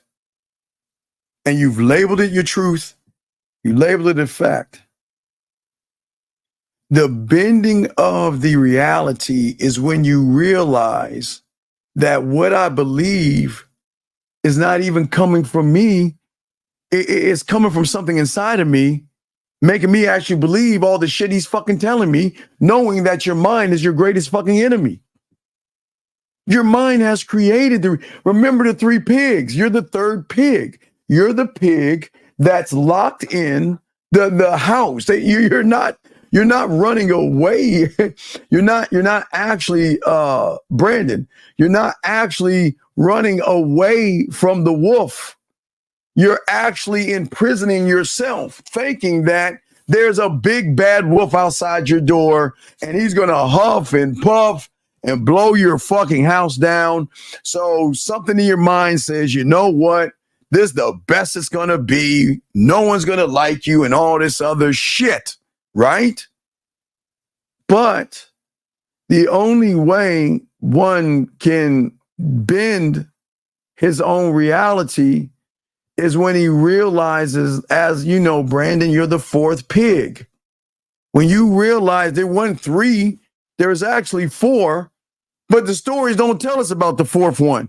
All they do is just tell us about this motherfucker that comes around, huffs and puffs, blows two houses down, fucking hides and probably waits out them other ones inside this prison. But the ones that have game enlighten you to bend your reality and make you see that, wait a second, you're telling me there was a fourth pig? That's a bend of reality, because all your life you thought there were three. But then you hear some game, and you hear a motherfucker tell you about the fourth pig, telling you that there was a fourth. And that motherfucker had game. That motherfucker said, if you want to fight, fuck with me and find out. But see, they don't tell you about that. They want to tell you these fucking fairy tales that scare you and create a reality. But Brandon, when you knew that, when you find out about the fourth pig, isn't that a bend of the reality? Because you're saying, wait a second, I never knew. And that I never knew kind of will shift your perception, because you're saying, wait a second, there was a fourth, but see, people don't know about the fourth. Only an exclusive group of people get to learn information that is not privy to everybody. That's what I'm saying. Nobody's going to tell you about the fourth pig except motherfuckers on this side of the street. That side of the street, they'll say that the wolf is the woman, and she's going to go around, and her hypergamous, monkey branching ass nature is going to come along and huff and puff and put you in family court and take your child away from you. And there's zombies and fucking dragons and any other shit they come up with, dog. That's how it works. B, ask your question. I got you. Here we go. So let's get it. Let me make sure. I told you the most deepest fear. You didn't hear me. I told you a lot of guys fear or rejection. They believe in those two things. Eric code 718, sir. What's your name and what's your question? How can I help you? 718, sir. Going once. 718. Hey, sir. hello. Yes. What is your name? What's your question, sir? How can I help you? Yeah, how you doing, brother? My name is Malik. I'm 26. I'm from Brooklyn, and my question is, how do I find more friends that I can gain up? Because I have a lot of friends, and the more I listen to you and I understand what you're saying, I'm starting to realize like I can't hang around them and still evolve, because they're kind of holding me back when I hang around them. The only friend you should have two friends: the motherfucker in the mirror and that thing that follows you around called your shadow. Fuck everybody else. Hey, look, when you get gamed up, they will come. I promise you. You'll start recognizing sharks and wolves and bears, and they'll start recognizing you, and they'll come. I'm telling you, you'll meet them. Because think about this, okay? So I've been doing this stuff since '96 when the internet kicked off with podcasts and MP3s and shit like that, right? I didn't know Lucario, Zag, Fifth, Miles, King Dre. I didn't know them, right? But when you have game, you bring in and you recognize, and those and you start to connect like Rosebud. You know, Rosebud's gonna start to do some shit pretty soon, but you're gonna start you start connecting with real motherfuckers. So you don't have to look. It's just like you just dead like you know, I've been playing like my Xbox, right? And then Xbox, you could chat with motherfuckers. So you start gaming with motherfucking wolves and bears and shit, man. When I had my Xbox, we used to play. We used to meet up like before football, like football on Sunday. Like football would kick off at like 12 o'clock where I'm at, right? So what we would do is we would get together like about 9 o'clock on Sunday, and we would play links. It's a golfing game. Like 4 or 5 of us get together online talking about pussy, ass, fucking man shit, and we just golfing it up, playing golf. We just sitting there shooting the shit. I mean, we're all in different states, just like we are right now, all different states. But yeah, we just playing links and playing golf and shit, talking game, talking sports, man movies, zombies, whores, bitches, and everything in between, and just camaraderie, you know what I mean? And then we break, games come on, call each other up, talking shit to each other when a team is winning and losing, and then we just go about our way. So it's gonna happen. You can see you're gonna draw in those because they're gonna recognize that you're not like the humans. You know what I mean? I can actually talk to you. See, you can't. You can't. And it's a problem. I have this with my clients all the time. You can't just talk to an average motherfucker about getting pussy because they're gonna be like, "What the fuck are you talking about? You say be like this. How you gonna talk to your boy and say, well, damn, dog, I got a problem. What's up? Well, shit, my birthday's tomorrow. My birthday's this weekend. And I got 3 women that want to take me out. I got one that want to spend a night. I got one that want to spend my birthday with me. And one that wants to take me shopping. What the fuck am I going to do? You can't talk to your boys about it. They're going to be like, what the fuck are you talking about, man? They can't. So who do you talk to? Who do you talk to when your boy's girl wants to fuck you? Who do you talk to when women want to get at you? But you can't have these conversations with average people. You can only have them with gamed up motherfuckers. They understand where you're coming from. You know what I mean? Because when you start to have that conversation with, the fellas, they're going to be like, all right, man, you just need to manage yourself a little bit better. How you managing your motherfucking Ross? And then you see what I'm saying? They're going to game you up. Versus, oh, man, see, you show off. Man, that's not true. You can't get no women. There are no women out here. You see what I'm saying? So you can't talk to the humans if you gamed up because they won't understand what the fuck you talking about. They'll be like, nah, where you going? Oh, man, dog, look, man, I got to go. Where you going, man? Old girl want to cook dinner. What you mean want to cook dinner for you? What are you talking about? Yeah, man, I promise I do. And they're like, huh? Yeah, I run into that now because sometimes I'll tell them stories about how girls do this and the third. Like, my game isn't the strongest, but it's getting better. And certain things will happen, and then I would just hear hater shit come out. Well, no, but that's what I'm saying. You can't, and again, you can't. Okay, it's like a millionaire or a 1%er talking to a poor person. You can't talk about stocks, bonds, nest eggs, mutual funds, moving money, and shit. Like, you can't talk about that to somebody that's broke. They don't feel like you're bragging. You see what I'm saying? It's the same thing with the game. You can only talk to the motherfuckers that's in your neighborhood. And like I say, you only gonna have a handful. Like I say, you ain't gonna have that many motherfuckers, but they're not gonna be in your neighborhood. Again, 50s in California, Zag in San Antonio, Lucario Miles in New York, Ty, Atlanta, Dre, Florida, me, see, we all spread out. Rosebud, Vegas. You see what I'm saying? We all spread out, but we still come together, and we still chop it up, and we still talk and shit. You see what I'm saying?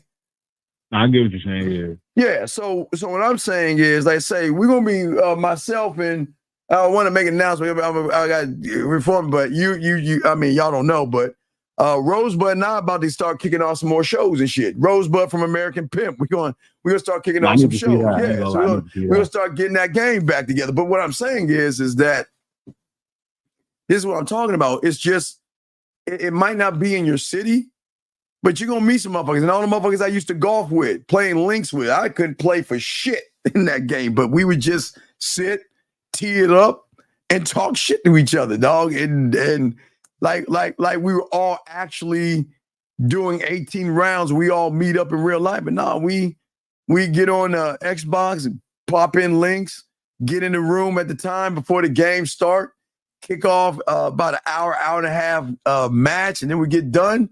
Football's ready to go. We watch football, talk shit to each other, and keep it moving and shit. Okay. All right, man. I appreciate that. Wait, I got one more question, right? Sure. About because I was talking about golf earlier. I wanted to get into golf, but I don't know if I should take lessons. I got a friend, he's about to take some lessons. I really just wanted to jump in and well, play. Before you know what I tell you, do before you do that, buy a video game. If you have a video game system, just get golf and see if you like it. Because like I said, I tried it one time, and I don't like to walk in. I don't like, man. I bought me some clubs and shit. Yeah. I was trying to swing, man, my shit. But I was like, man, fuck this. I'll do that shit on some video games, man. I ain't got no game when it comes to golf. I'm beta like I ain't got no game, man. I'll be like this, and still the ball's still moving and shit. Feel like I grab that bitch and throw it. You know what I mean? But like I'll do it I'll play it with my boys on the video games, but I ain't no Tiger Woods out of that motherfucker, dog. I do not play.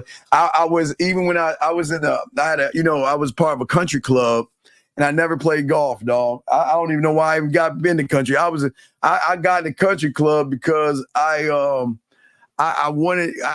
got there, but then I stayed because I was looking at layer cake. You know, it's really cool being in there because that's a little exclusive thing when you're a part of a country club. But I was just there eating breakfast and shit, and I really wasn't doing much shit in the country club. I mean, you're supposed to, I met people, but they more or less play golf and shit. And I was not a golfer, so nah. So yeah, just how you want to do it. You can go out there and take lessons. No, hey, go to Golden Tee. Is it Golden Tee? Do you have one out there where they have that place where you go hit the balls and shit?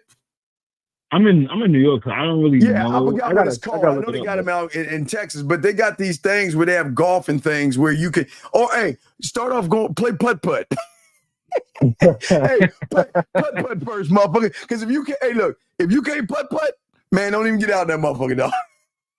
Nah, I mean mini golf. I did mini golf with my family and shit like that. Okay, well then, do that shit, dog. But no, man, I can't teach you. Hey, dog, I know nothing about golf. I'll play the video game, but I ain't get my kick out. I did that one time. I was like, man, fuck that. I ain't doing that shit, dog. I had to ask because we were literally talking about this earlier, but you said it. I was like, damn, let me ask him about this. Yeah. That shit ain't for me, my brother. Okay, well, we'll throw you back in, man. All right, man. No, I appreciate you. I respect. Thank you for the call. Great call, sir. Thank you. Great fucking awesome call, guys. Lines are open. Awesome call, man. Appreciate you guys. I got another question.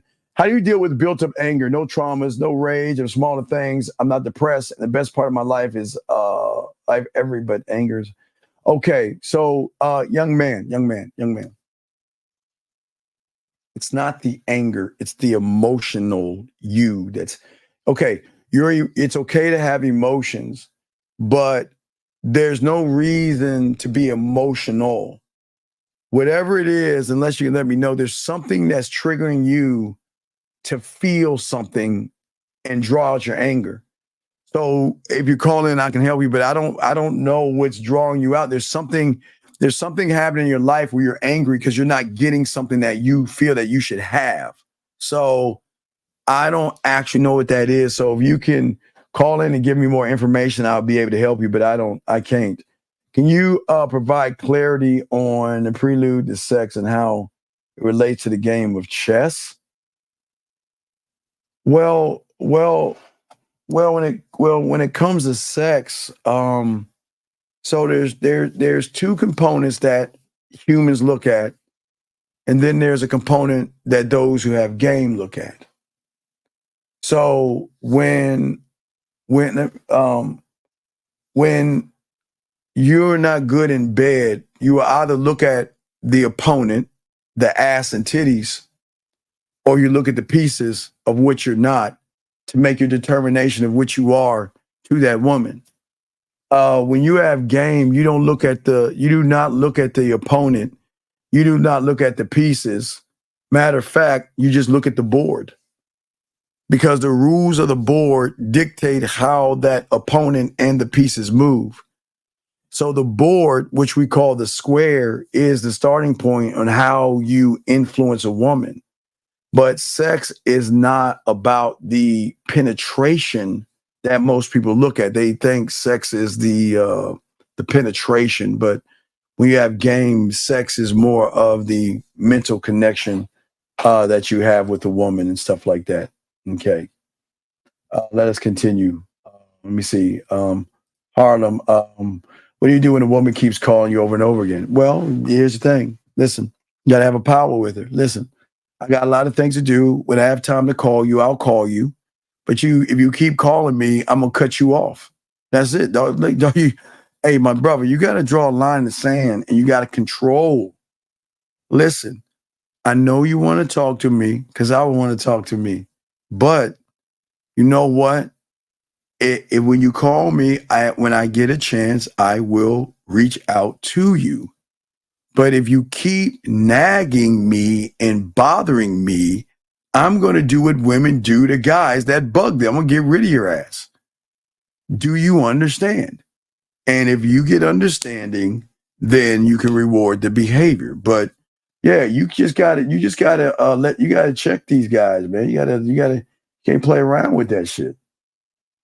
You said that the other streams that the mind will fight us in the change. Which one's the main? Start focus on the game. Well, I always say the mind is going to stop you because the mind doesn't want you to grow, buddy. The mind is going to do everything it can to slow you down. What is the difference between the fourth? I just showed you, dog. The fourth one makes fucking statements. Did you not see that shit? I'm the statement. I'm not running. Man, when you meet me, you look. If you're lucky enough to meet me, you're going to know I'm not no sucker. I'm not beta. I'm not going to run behind you. I'm not thirsty. I'm not needy. I'm not desperate. And I don't need to fuck you to get you to give me the pussy. That's what you're going to meet. This is who the fuck I am. And I don't want a relationship with you. And if I decide to have one, I'll let you know. And if I don't want one, what are you going to do about it? I'm just going to put all the cards on the table. This is who I am. What you going to do? So I'm making statements. That's what I'm saying. Jay, I'm sorry. I'm sorry. Let's get to 973, sir. What's your name? What's your question, sir? Steve, how you doing? My name is KJ, and so I had a quick question. Sure. You were talking a lot about insecurity, yes, when it comes to men, yes, and I just want to find out, like, from your perspective, what is the thin line between a man that is having a standard and a boundary compared to a situation to where they are not looking insecure, especially when it comes to dealing with women, and when they're like having like women that they dating with, when it comes to like girls trips and like having like like male friends in that equation. All right. Okay. So once you become a student of the game, you'll realize that you're going to be king, but you're going to have something that's going to have a higher ruling even over you. And that is going to be your board of directors. And your board of directors, like a computer, when you push in 2 + 2 and hit that button, it will give you 4. And it doesn't give a fuck about your feelings or whatever, right? And you're going to operate off of your square, the board of directors, meaning that it's going to be my way or there's a door. But I'm going to tell you why. I'm just not going to say anything. But I don't understand. So you are threatened by her having guy friends? No. The question is that what I'm trying to ask is that the thin line between having like boundaries and a standard when you are dating women compared to situations that kind of give off like insecurity when you're dealing there's with no a woman. insecurity. That's what I'm saying. There's no insecurity. You're not giving. Okay.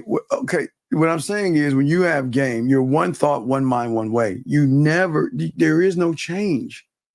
You're all. It's like a line to line. You never change. The standard. The time changes. The world changes. You will evolve, but you will never change. You never give any wiggle room. You don't. There is no insecurity. There's not an ounce of insecurity in you. There's not an ounce of worry. You don't give a fuck. You just don't care. There's no ounce of any type of femininity in you. You remember, I played it the other day with from The Shy. She asked how you be a boss. You got to have a cold heart and a cool ass head. You got to put your feet. There are no fuck. You put your feelings in your pocket. There's no whatsoever wiggle room, dog. Never. And this is who I am. This is how I'm gonna move. What are you gonna do? So I don't understand the question though. What is? I'm trying to figure out the question. I'm trying to hold. I answered, but did I answer your question, or am I missing it? No, I get what you're saying, man. It's pretty much just kind of like managing your emotions and not really. No, you don't. Okay, you don't manage your emotions. You can have emotions. You can't manage emotions, but you can manage being emotional. Because you shouldn't be emotional. You should have emotions, right. But being emotional, that's femininity. You shouldn't have any of that shit. Being in your feelings, mad, sad, and all that shit, man. Fuck no. Fuck would I be that way for? Right. Okay. I got you, man. I just wanted to, because man, you talked a lot about like, just not really showing emotions and really, like you said, man. No, really, you get to see, you know the emotion you get when you see me, because you don't need to see my emotions. I'm gonna pull out emotions in you, right? And you're gonna know that he's here because he doesn't have to be. Of all the places he can be, he's here with me. So they're gonna see, oh, he cares. You see what I'm saying? So you don't have to say it. They'll interpret it. They'll know what's up because they know we don't waste our time and we don't hang out with anybody that's a waste of our time. Right. Okay. I appreciate it, Steve. Great Thank call. You, thank you, sir. If you have any other questions, call back. Great call. Okay, sir.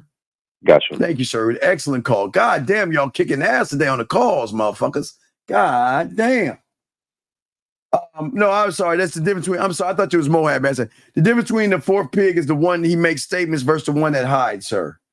Steve, what's something smooth that you can use to transition? Hold on, let me grab this call. 347, sir. What's your name and what's your question, sir? This is Steve. This is Dylan from New York. How you doing, Dylan? What's going on? I can't complain, man. Life is great. Okay, what's going on? I was just wondering, so I was thinking about this. I'm going to a party in a minute. And I know this happened last time, and I wanted to see, like, what's your perspective? So let's say I'm going to be at the party talking to a girl, might be dancing with her, and I see someone else I want to talk to on the side or whatever. How do I be respectful and let her know what's going on so I can get out of there smooth and go handle my business? Okay. Okay. What do you mean by that? Like, I mean, like, because I don't want to just like walk away. I might say, why not? Okay, okay. All right, look. Let me tell you the worst thing you do at parties, bars, and shit like that. All right, look. Okay. Women are going to want to meet people. Okay? Right. All right. So with that being said, when you go to a party, do your thing and move on to the next woman. Let her go and meet other guys and do her thing. Don't hang around her.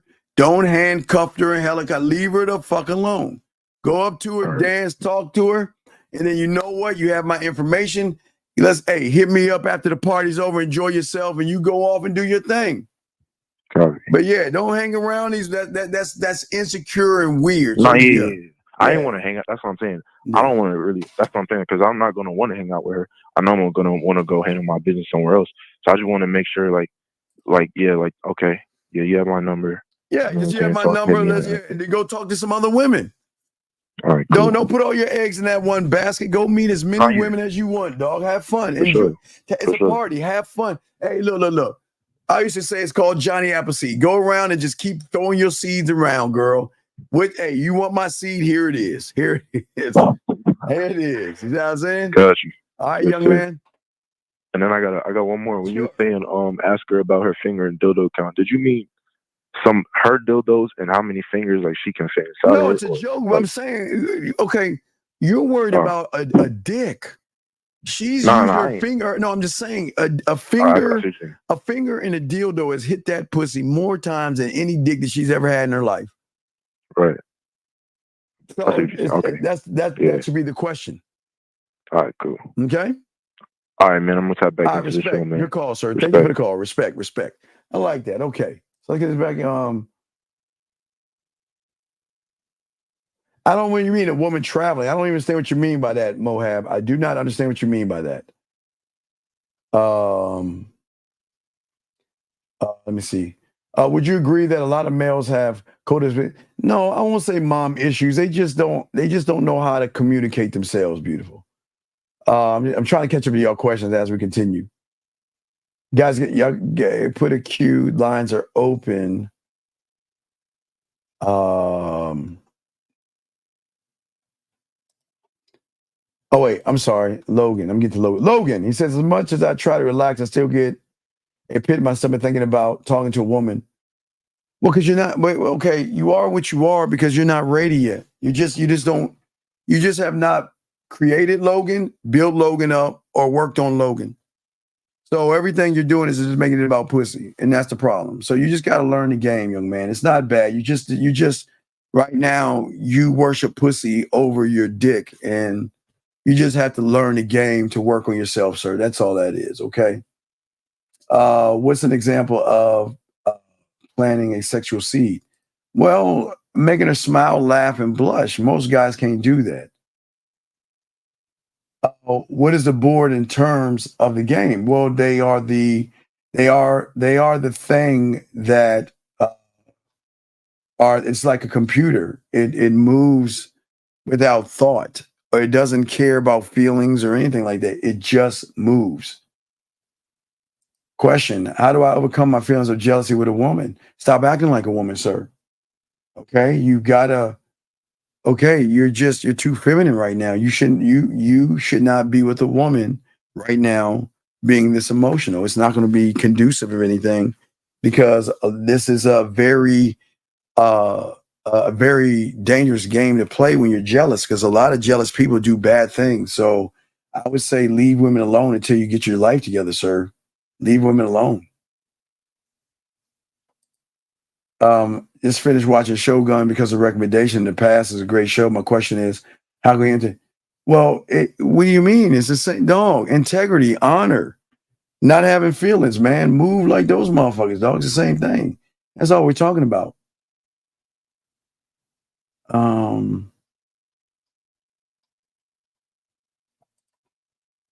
Would you give me more insight on understanding? Well, you just gotta, just get your pathway and you'll be fine. Yeah, it's just being a student of the game to see something beyond what you see, because you have to see. Remember, you got to get past the B, so you got to go beyond the understanding to see that.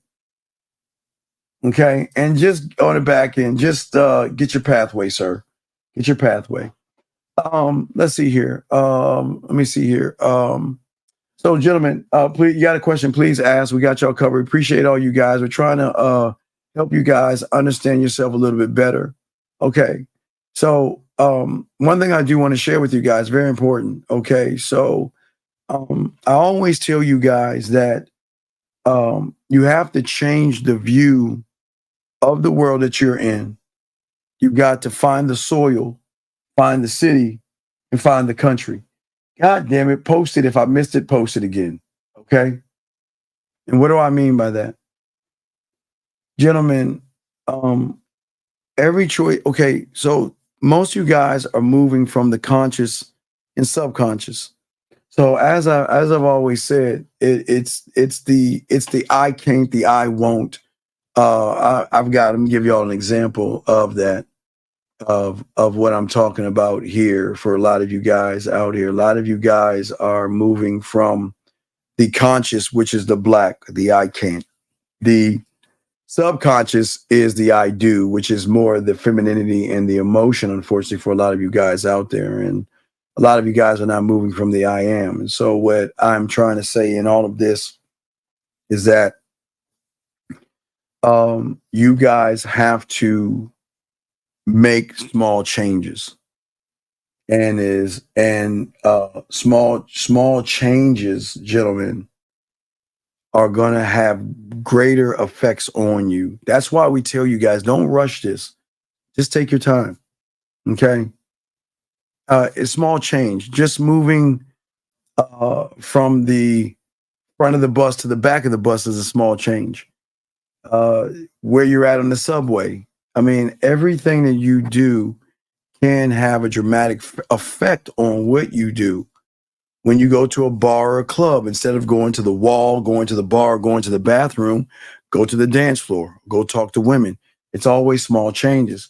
But you've got to move from that darkness that you're in into your sun to realize how much of the world that you're missing right now, okay? But you have to move, and you got to ask yourself, how far do I want to go in that move, okay? And let me continue this. My bud in Chicago, he's 24, but muscular, above average. Awkwardly, he flirts with chicks after high school. Well, bull. I don't know if you have a love for your friend, but here we do not give a fuck about other people or how they're moving. So what we got to do, bull, is if I were you, I'd cut that loser out your life and start doing your own thing. This is a problem why you're being this, because you are a percentage of who you hang out with. If you're hanging out with a loser, you have loser thinking, and you have feminine thinking because you're more concerned about another guy than you are yourself. So it's not me knocking you, but I would say if I were you, I cut the fat, get rid of that guy and move on and stop talking about other men. What's an example of I am? Me. Let's see here. Why do so many males lack it when it comes to sexual intimacy? Well, because beautiful, you got to be beautiful. I keep telling, I teach guys how to fuck. So beautiful. The thing is you got to have, people don't understand confidence. See, they go to confidence, but confidence is not sexual confidence. That's the next door behind that door.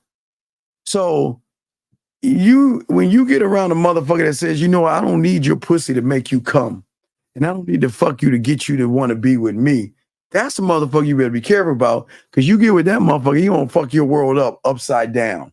He gonna flip your world in two.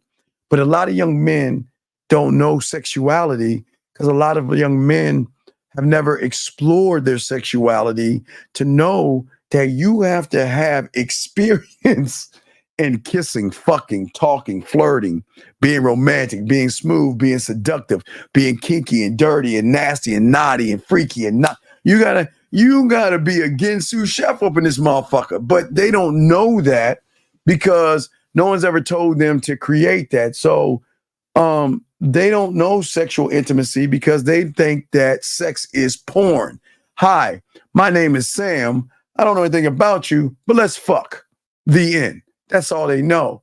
But they come over here, they learn the game, and they learn that when beautiful, when you have game and you turn women on, then, as I've always showed you, the women are going to reach out in sexual ways, okay?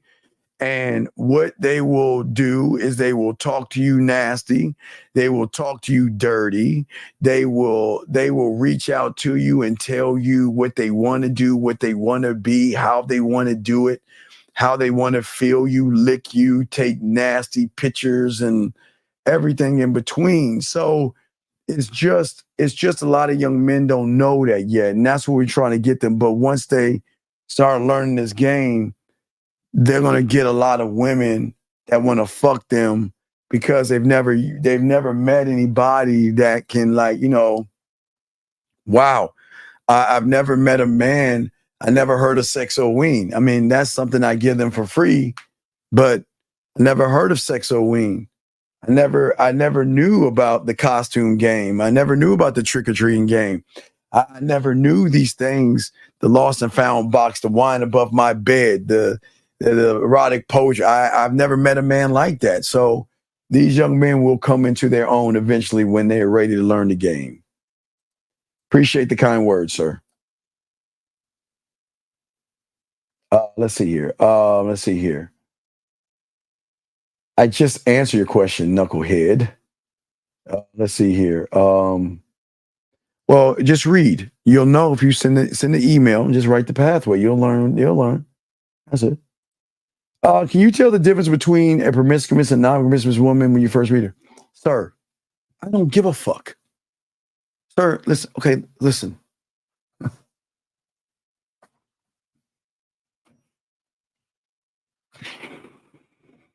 I know you're red pill, so this is going to be hard. It's going to be a hard pill to swallow. I teach you about one pill you should have. Now, I'm the only YouTuber to teach you about one pill. There's only one pill you should take. And I'm the only one that said it because I invented it. It's called the me pill. No red pills, black pills, and blue pills, and all that manosphere shit. I take the me pill. The me pill. And my me pill, hey, look, even though I take that pill, I cannot read a woman's mind. There is no motherfucker on the face of this planet called Earth that can tell the difference between one that is. Let me show you something. This how fucked up it is. Did you know that the good girls dress like sluts and the sluts dress like good girls? Did you even know that? Do you know sometimes the good girls, sometimes they'll dress a little bit outside themselves because they want a little bit of attention, where the slutty ones will dress down because they get too much attention? See, you'll never know. You'll never know. But I can tell you red pill or manosphere, and I tell you ain't getting no pussy, but young man, you'll never, gentlemen, you'll never know. And you want to know the crazy thing about it? You don't really give a fuck. Because every little piece of pussy you see on the internet, every little ass you see waddling when you watching porn or on Instagram, and every woman you looking at, you don't even give a fuck about this question. You're just wondering how I can get some pussy myself. See, so I don't even know why y'all even ask this question. You don't give a fuck about this question. It only comes up when that woman says, I don't want to fuck with your ass because you don't know what you're doing, young man. So if you're going to take a pill, take the me pill, dog. Okay? And stop worrying about shit you don't know. We'll never know. We'll never know. We'll never know. You'll never know. My God, you'll never know.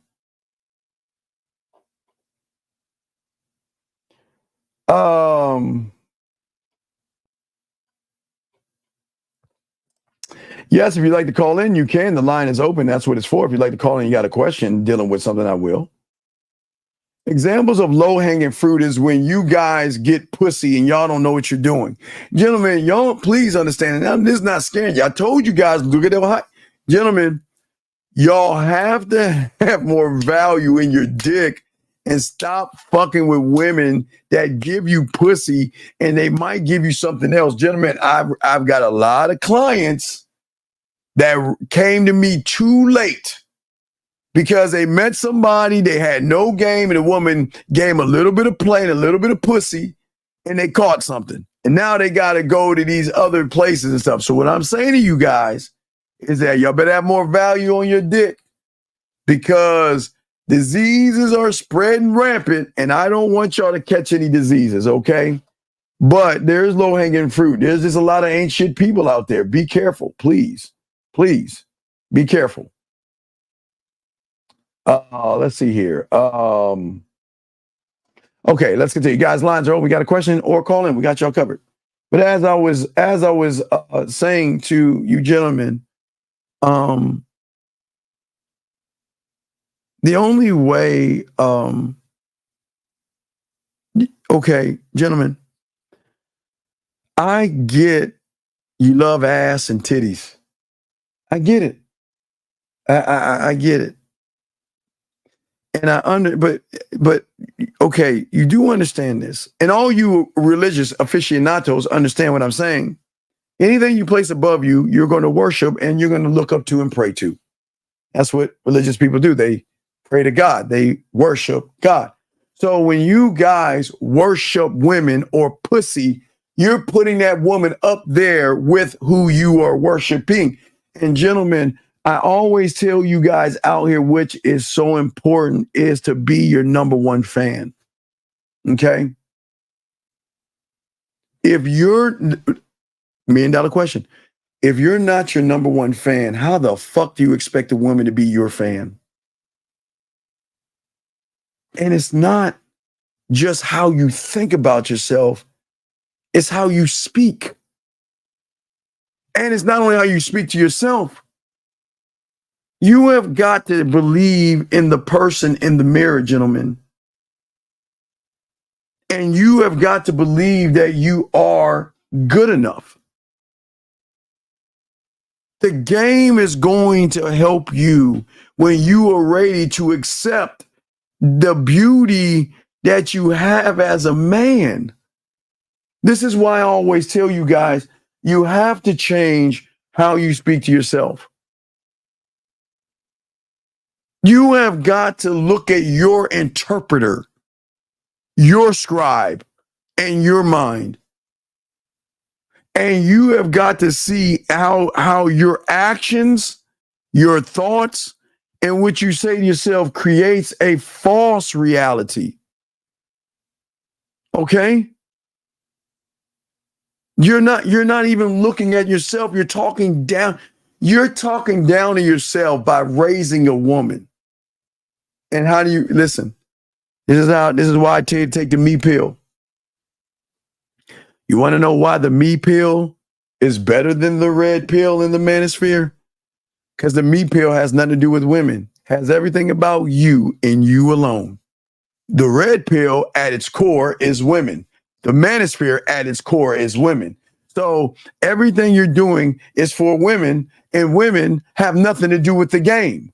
But yet, y'all do things for women and about women. But when you take the me pill, y'all, I was the one to have the shirt, the me pill shirt, because no one had it. I created the me pill. So when you take the me pill, it is at that time you start to identify and you shift from your limitations and realize that you are infinite and you can be, do, stay, and think all the things you want. Okay? What I'm saying to all you young men out here is that you're taking the wrong pills. You just take one, and guess where it's manufactured? Here. It's not my pill. You got your own manufacturing company inside your mind that can build a pill called the me pill. But you've got to learn how to speak for yourself. And you got to learn to believe in yourself. And you've got to stop telling women they're beautiful. You've got to stop your language expose you like Miles Cunningham. Y'all said, she's beautiful, she's sexy, she's gorgeous. What the fuck did she do? Gentlemen, do you understand that you are falling in love with eyeliner, makeup, and weave and tight clothes? That's it. You're not looking at the woman. Okay? That's what I'm saying to you guys. I'm saying to all you young men out here is that you just got to make the change early on. And there's got to be something in you at the end of the day where you start to love and believe in yourself, gentlemen. That's what we always say. I know that you can. But what I think doesn't matter here. I just know if a 9-year-old kid can focus and empty his cup, you grown-ups can do this easy. But there has to be a drive, a want, and a passion. And listen, I know you guys have it, and I know you guys want it. But why do you want it? Do you want it to get a lot of women? Then you're doing it for the wrong reasons. When you do it for yourself, the women are going to come. When you make it about yourself, you'll get the women. But then you've got to then learn how to manage women and things like that. But gentlemen, in your mind, you should have, again, as I've always told you, like the guide always tell you, I know there's some arrogant ass shit, but in your mind, you should have nothing but artwork of you and posters of your wall of you to guide you to saying, this is the definition of a man. This is the beauty of a man. What you are looking at is a king, an emperor, a great man. Look at this. You should, in your mental museum, you should have nothing but fucking posters and pictures of you. And a lot of people will say, well, that's some narcissistic shit, but I'm dead ass. Because if you don't love you, then how can she love you? Gentlemen, you know what happens when a woman loves you, guys? Oh my, hey guys, look. Let me show y'all something. I have not decided. But I'm going to show y'all something. I have not decided yet, but I want to show y'all something. Look at this. I have not decided. Hold on a second. Let me see if I let me see how I can show you this shit. A second. Wait. I have not decided. Wait, let me show you. Hold on. I have not decided. I just gotta cover shit up, dog. Fuck. Where's it at? Hold up. I gotta pull out this tape. Shit, hold on.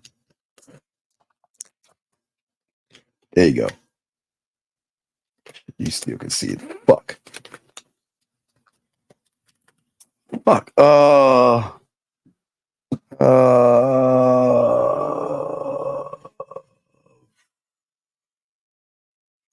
Doesn't use Gatorade. Okay, here we go.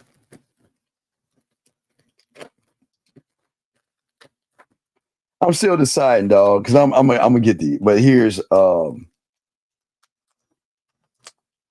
so I was asked, because my birthday's coming up, right? So what do I want? So I'm trying to decide. Hold on, let me see if I can. So I'm trying to decide. I think I want this. Hold on, let me see that. Hold on. Or this one. I'm gonna get a couple of these. Hold on. Or I'm gonna get this. Or now this gonna go, yeah, and I'm gonna get this right. I'm probably gonna get so that has a little bit of brown because I like to, in the fall I like to wear like some tan, so I want to get black and tan. But I'm telling y'all now. So if any of y'all see me in Miami, you gonna see I'm showing you the shoes. I'm gonna have a bunch of them motherfuckers. It's just what shoe do I want, and I'll have them. So I'm just saying that I'm looking at that blue for the Cowboys and shit. That blue, I'm probably gonna get 3 of them motherfuckers. But yeah, hey dog, y'all gonna see me in them kicks in Miami in October. So I'm probably gonna get them, and I'm gonna leave them out the box until it's time. Wait, I got another pair that I just got. I don't even know, but I can't. Now I can't compete with 50 getting shoes all the time, but I just got a choice. So I'm just trying to figure out what shoe, and this is the lifestyle I keep trying to tell you. Women are going to want to do shit for you, gentlemen. I say for all you guys out there. Well, I was thinking about goddamn boxing. Really, I'm glad. Honestly, I'm glad Beautiful ain't around because she would love to hear you do that stuff, man. Okay. What is what is GAG? What is GAG? I don't understand that. What does that even mean? What is GAG? Does anybody know what GAG means? Dangerous? Do you know what that means? What is GAG? No, I don't want no blue and navy ones. No. I'm gonna probably have something in red, have something in tan, blue, and black when I'm down in Miami. So I'm gonna have something to coordinate. Okay. Oh, growing at well, I'm not here to judge people on what they do and not. It's not about my support. It's about a place here. We give free will. Whatever you want to do what you want to do. So I'm not here to judge whatever you do. No, there's nothing called Sigma. That's a lie. A Sigma male is a lie. Just like you guys that listen to that. What is it? Stoic shit. I mean, y'all guys are fucked. Y'all can watch all the Sigma male shit you want to watch. And you can watch all them statues telling you all that stoic shit you want to watch. But once you get in front of a woman, you're going to buckle like a bitch. You're going to cower like a girl. And your tight ass little pussy's going to come out. So talk Sigma, do stoic, because everybody can't be a motherfucking man. And you know that. So keep lying to yourself and keep watching that stupid ass shit that they tell y'all cake ass motherfuckers.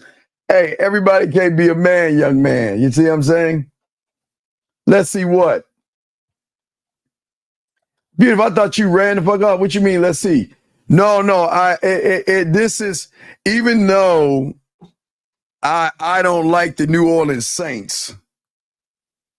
Even though I don't like the Saints, I do like this because this goes with wait, I gotta cover it up again. Hold on. Even though I like the Saints, I'm gonna get this one because I'm gonna have this in Miami. So this has a little bit of tan in it. So it's black, but you can't really see it. It's got like a seal. It's kind of like a New Orleans Saints. Like it's black, but the layer right here, this is like it's not brown. It's kind of like a silver. It's kind of like a New Orleans Saint thing. But yeah, I'm definitely gonna get something like that because I'm gonna wear probably a tan polo, black shorts, and I'm gonna have these motherfuckers to go with that shit. So I'm definitely I gotta get something in black, but I was just giving you an example. Yeah, so I mean, I'm not doing that for you fucking Saints fans, but I really like the color, so I'm definitely gonna get something like that. So yeah, I'm gonna have that joint, man. I'm gonna have that, man. I appreciate it. Thank you very much. Oh yeah, well if you don't know, guys, get a gentleman, Miami, October. I'll give you the date, gentlemen. October. Hold on, let me tell you what the date is. Fuck. October 26th, but I'll be there early. So October 26th is going to be an event in Miami where the Game Kings, myself, K-Zag, 1950, Dre, Jay Roman is going to be there. So we're going to be in Miami in October. So, but I'm gonna be there a few days early because I gotta be home. I gotta get home by the Sunday because my Cowboys are playing the 49ers. So I gotta be home Sunday. But I'll be in Miami for a few days. But yeah, so I just want to let y'all know that yeah. So it's gonna be in October. We're gonna be in Miami for all you guys out there. If y'all want to hang out with us, it's gonna be a premiere of the Game Kings live in the theater. It's going to be a world premiere. And Miles puts up the information on Eventbrite. And that's some hateful. That's pretty hateful. That's pretty hateful. I think Ty is going to be there. I think Ty Kwando is going to be there. He might be there. So yeah. So thank you, Scary Perry. Yeah, this is how y'all get the tickets and everything. But yeah, so yeah, but but I'm looking at, and I'm gonna try to get with 50 and Zag. And on Mac Game Mondays, I'll talk to the fellas, and I'm going to see if anybody goes down there and has a ticket. Maybe we could set something up where we could take y'all out to dinner and hang out with us or some shit like that. So I'm gonna get with because we didn't do that in Vegas because we was just doing everything in Vegas. But I'll talk to Fifth and Zag. And we'll do something extra where if y'all guys are there, we'll do like a raffle or something and have a few of you guys hang out with us. And it'll be on us. We'll treat. Y'all can sit, kick it with us. You know what I'm saying? Have a nice steak, a good. I'm not talking about no fucking Cheesecake Factory. We're going to take you to a steakhouse or some shit. We're going to have a nice motherfucking ribeye steak and eat like kings and shit. So we're gonna do something like that, okay? So I'll talk to Zach, I'll talk to Fifth. If not, I'll foot the bill. But I mean, I'm sure they'll be cool with it. But they'll be in town because I'll be the one driving. So I'm the chauffeur. I'll be the one driving everybody around. But yeah, and Roman's gonna be there. So it'll be myself, Fifth, Jay Roman, and Zag. I know that for sure. And if Dre wants to come along in the car, but I'll talk to them and see if they want to do something like that. But if not, we'll sponsor something for somebody, and we'll talk more about it. I think Sunday. It's just an idea I came up with. It's something that we want to do. So we'll anybody that has a ticket there, just we'll tell Miles to let us know, and we'll treat a few guys out to a steak dinner to hang out with us. And just chop it up, the eve of the event. So probably that Friday night, we'll probably go to a steakhouse or some shit like that, or go to a titty bar or some shit. I don't know what the fuck. We'll do something. But yeah. Oh yeah. Hey guys, I'm gonna be driving. Oh yeah.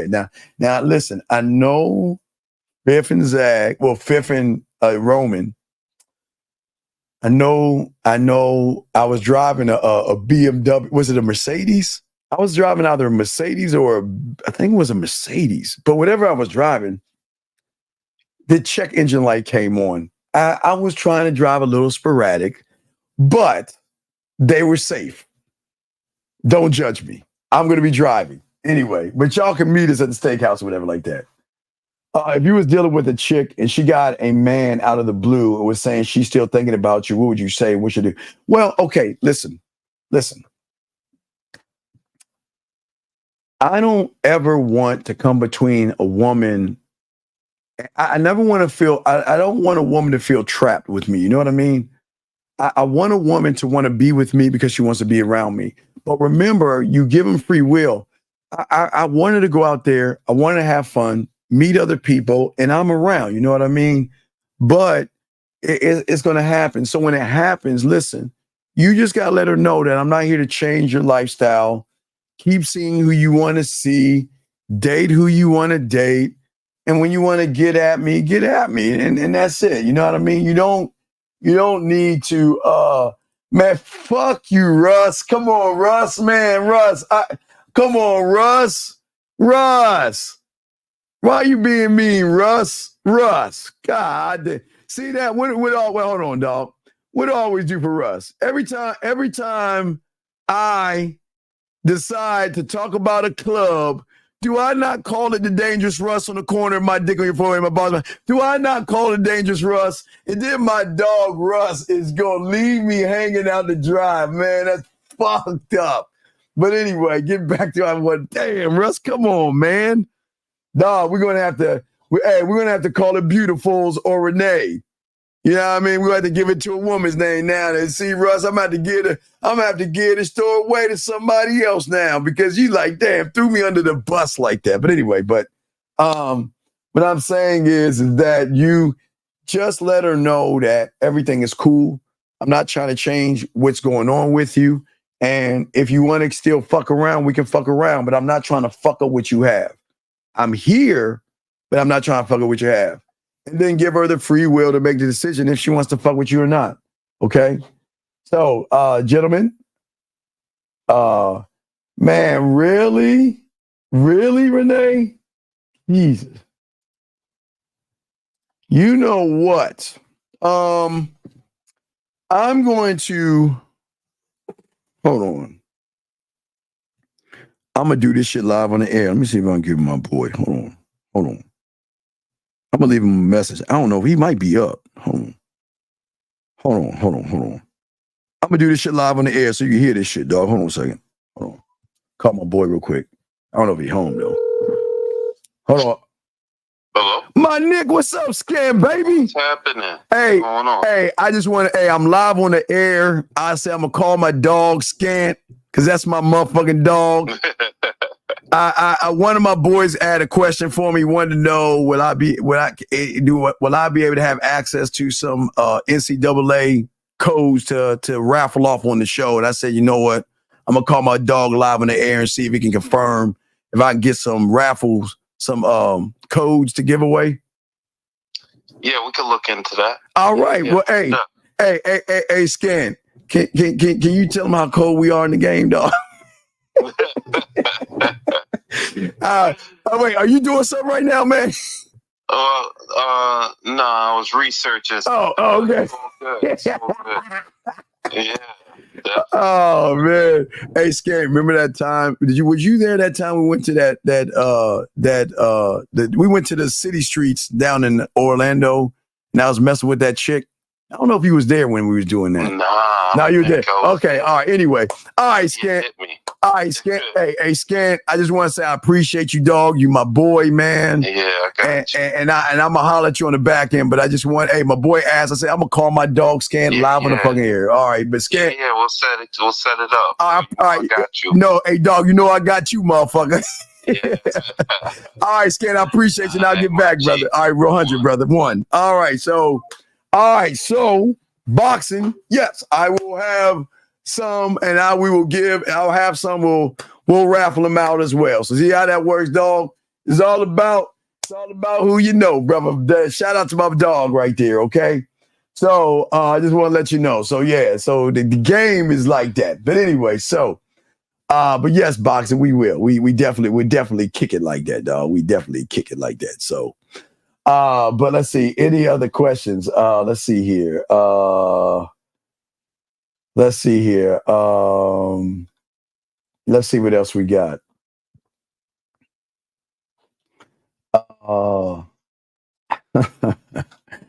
Man, y'all are just evil. Y'all are pretty y'all. Hey, look, listen. I can drive.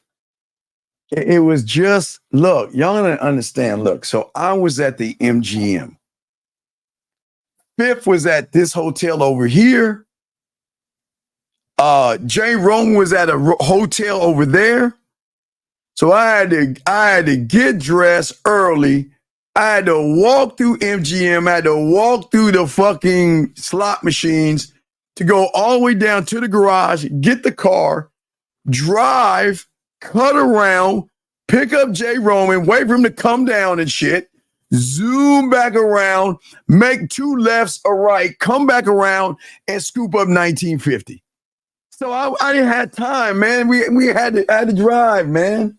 I had to drive. Yeah, so if you text her, just let her know that we cool, I got you, and I'm not tripping. You know what I mean? You ready for the Pineapple Store Live? No, we don't do Pineapple Monday. We do it Wednesday. So we're like 3 shows back.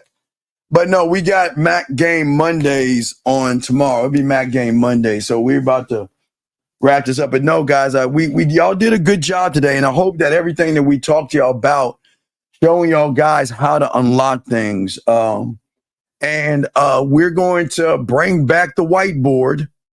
So don't worry. We're going to bring back the whiteboard. So we'll have that up probably Tuesday night. Tuesday.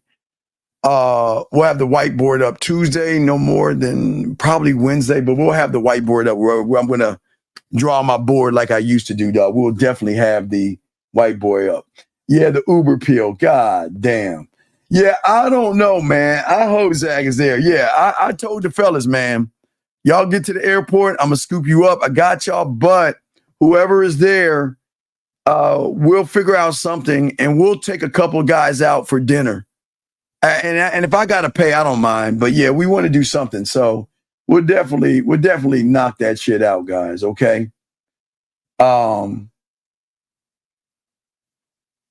Okay, good. I'm glad you're doing that, man. Knock that shit out, dog. Knock that shit out. Yes, Duda. Wait, the gays are mine. Do I? And I gotta. Hey, wait a second. Beautiful. Don't hate me because I got a nice roundly shaped head for a 52-year-old man. The fuck you hating for? Anyway, Duda is that motherfucker. Duda, hey, if you watch The Shy, gentlemen, matter of fact, boxing, if you look on YouTube, look up the best of Duda or something. And if y'all don't know who Duda is, boxing, pull that up. I think you go to YouTube and type up the best moments of Duda from The Shy or something like that and post it to these guys. And y'all guys gonna see he the motherfucker, man. He's that motherfucker. I wanted to be clear because I'm confused. If it is a female, if it's feminine to be emotional, like being in feelings such as jealousy and sad, is it also feeling to be happy and joyful? Gentlemen, look.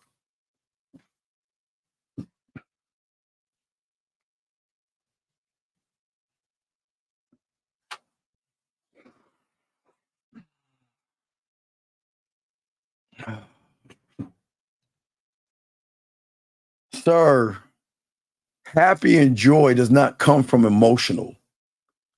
Happy and joy comes from my heart. What you talking about? Happy and joy comes from my fucking core. It doesn't come from my fucking emotional. I'm being emotional and shit. Motherfucker, what you talking about? See, the problem with you is that you can't accept your pussy is tight right now. You can't accept that you're being a loser right now. And you can't accept why you ain't getting no pussy. I'm just telling you, dog. If you in your fucking feelings and it's about a woman.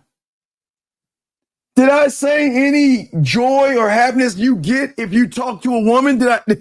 When did I say joy and happiness is about a woman? When did I say that shit? When did I say that, KB? When did I say that I'm happy because a woman and I are talking to each other? When did I say I'm happy and joyful over that shit? Fuck. I'm more joyful of picking up my joystick and playing Call of Duty, motherfucker. What you talking about?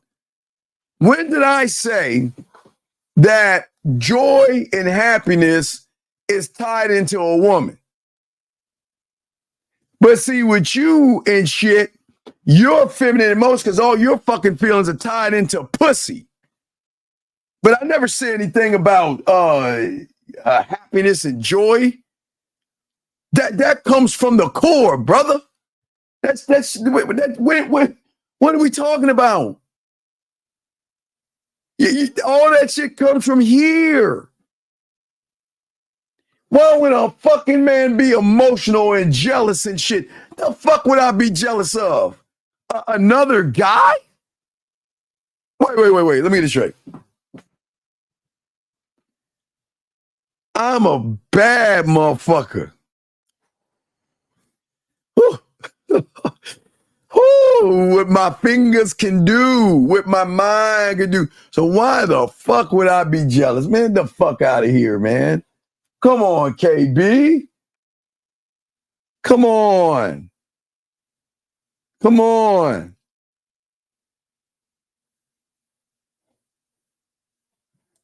I'm done. Had to get him back after yesterday's show. What the fuck are you talking about? Steve, how are you thinking of doing a raffle and kicking it with you? Easily, dog. Once we know who bought the tickets, we can get the information from Miles and we can do a raffle. We can do a raffle. Once we know, we can do I have a way of doing a raffle. We can do a raffle. My God, I can't believe. Why would I be jealous of a guy? I don't. What can a guy do that I can't do? I mean, think about this, KB. KB, am I not the only one that talks about giving her own masturbation audio? Am I not the only one that talks about clockwork? Am I not the only one that shows you how to get the pussy and make her come without touching her? Am I not the only one that shows you how to do 5 play instead of 4 play? How to make out, how to kiss correctly, how to fuck correctly. So I teach you all that, sexo-ween and everything in between. Dude, what the fuck do I have to be jealous of? I am blown away. I am blown away. I don't understand. But guys, I appreciate you. Hey, Mac Game Mondays. All right, guys, Mac Game Mondays. And we're gonna start doing some shit. But yeah, I got a lot of shit coming down the pipe for you guys, some things coming down the pipe. So I've got to get on my grind and stuff. Gotta get on my grind. But gentlemen, like I always say, unlike everybody else, because I'm the one that made this up, gentlemen, like I always say, what separates us from everybody else is that I'm the only one that tells you always remember the graveyard. Always remember, everybody in there, before you go to bed, think about the graveyard, because everybody in there had one thing in common, and that is a thought they had tomorrow coming to them. Gentlemen, live every day like it's going to be your last, gentlemen. Like it's going to be your last. We meet a woman, but she tells us she's living with her boyfriend, but moving out of her apartment soon. We dismiss it. Well, Chris, just play it by ear, dog. Play it by ear. Don't move. Just play it by ear. Just hover, but don't hang. Don't just hover and don't hang. Remember, we don't want to see it on paper. Remember, she's saying I'm gonna move. That's just on paper. The behavior. Remember, we watch how they move. So until she has that key and has her own place, just chill. Then you can get that ass and break her ass in and christen her whole apartment. Her whole apartment. Don't be signing that beautiful. Wait, beautiful. What's that for? What's that for? What's wrong with christening the whole apartment? Flipping her around and smacking her ass and pulling her hair and making her come. Oh my gosh, it's all good, man. It's all good. Okay.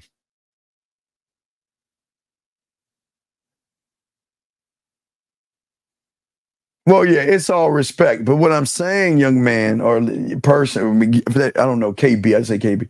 What I'm saying to you is that we don't get mad, angry, or jealous. We just get rid of them and move on to the next one that's waiting for us to get rid of them. That's how it works. You can't get jealous when you give her the free will to be with other people. And you can't be her father and tell her she can't be with other people, because she'll fucking say, okay, you want to tell me what to do? I'll show you, motherfucker.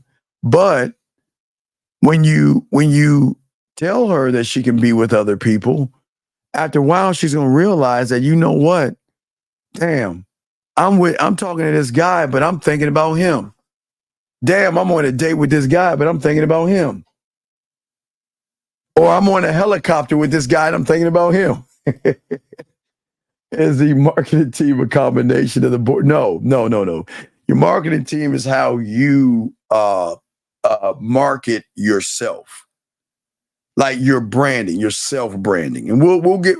I got some for all that shit. Don't worry, I got some for all that shit. But that's how it is. But no, your marketing team is not your board of directors. Your board of directors are like a supercomputer. And your marketing team is just, how can we market you to influence the woman to want to fuck with you without you begging for pussy?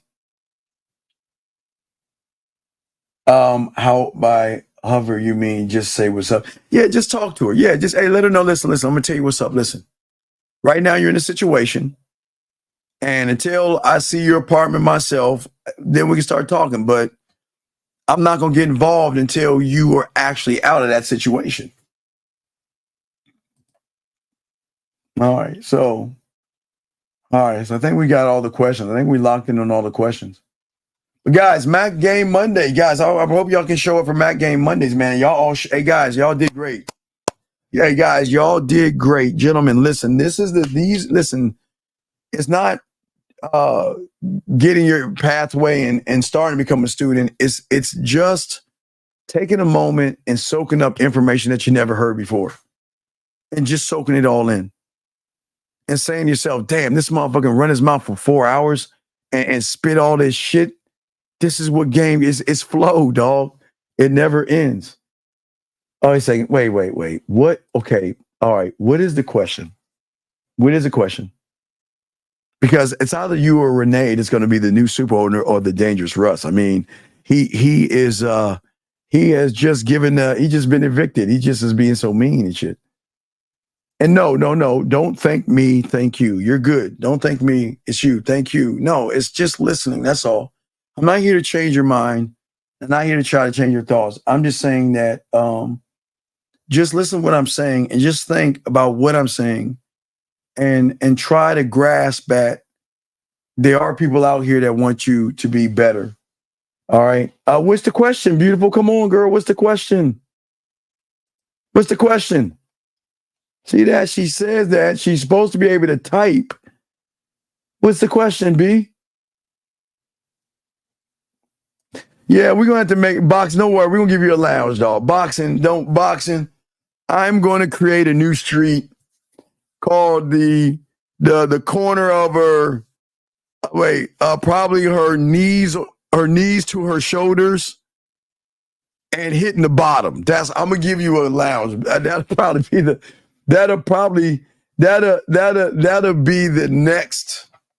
be the next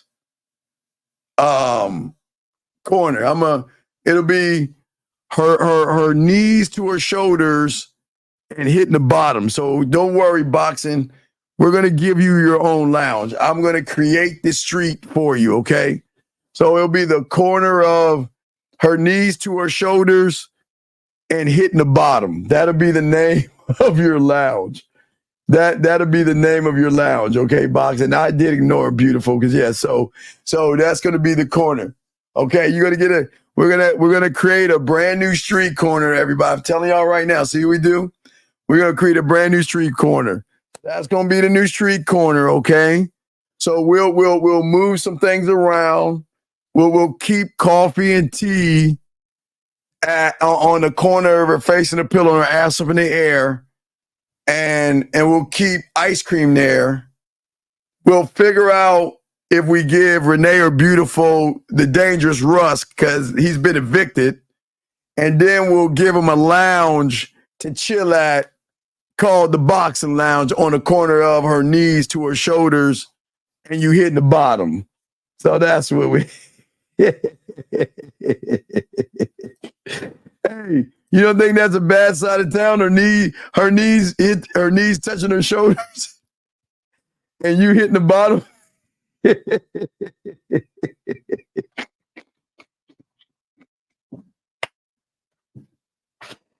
I'm sorry, I'm old. I make myself laugh sometimes. I just found that really funny. I like that.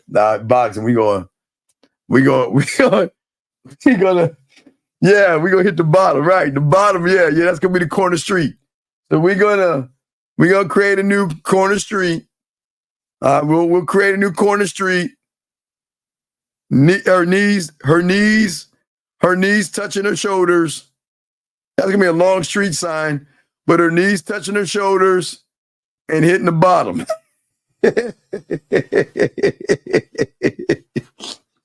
But boxing, you will be the owner of that lounge. You've been doing so much. I got to give you a lounge, dog. You've been doing so much. I'll give you the lounge, dog. You're gonna have a lounge, dog. So we're going to have a nice lounge that you can go to that's going to compete versus the Renee/beautiful jazz club that's going to be all feminine and shit. All right? So we'll move that around. Oh, you want to give it to Renee? All right, Renee, we'll give you it. All right, beautiful. All right, yeah. Everything goes downtown, man. We got y'all, man. Yeah. So we're gonna have a nice long sign. And we're going to have that. We'll debut that real soon. I just got to make it.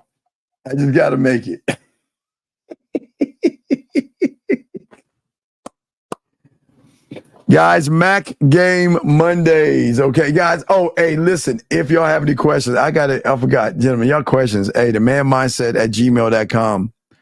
If you want your pathway, just put that in the subject. My pathway. Okay, that's it. Put your pathway in. But guys... All right.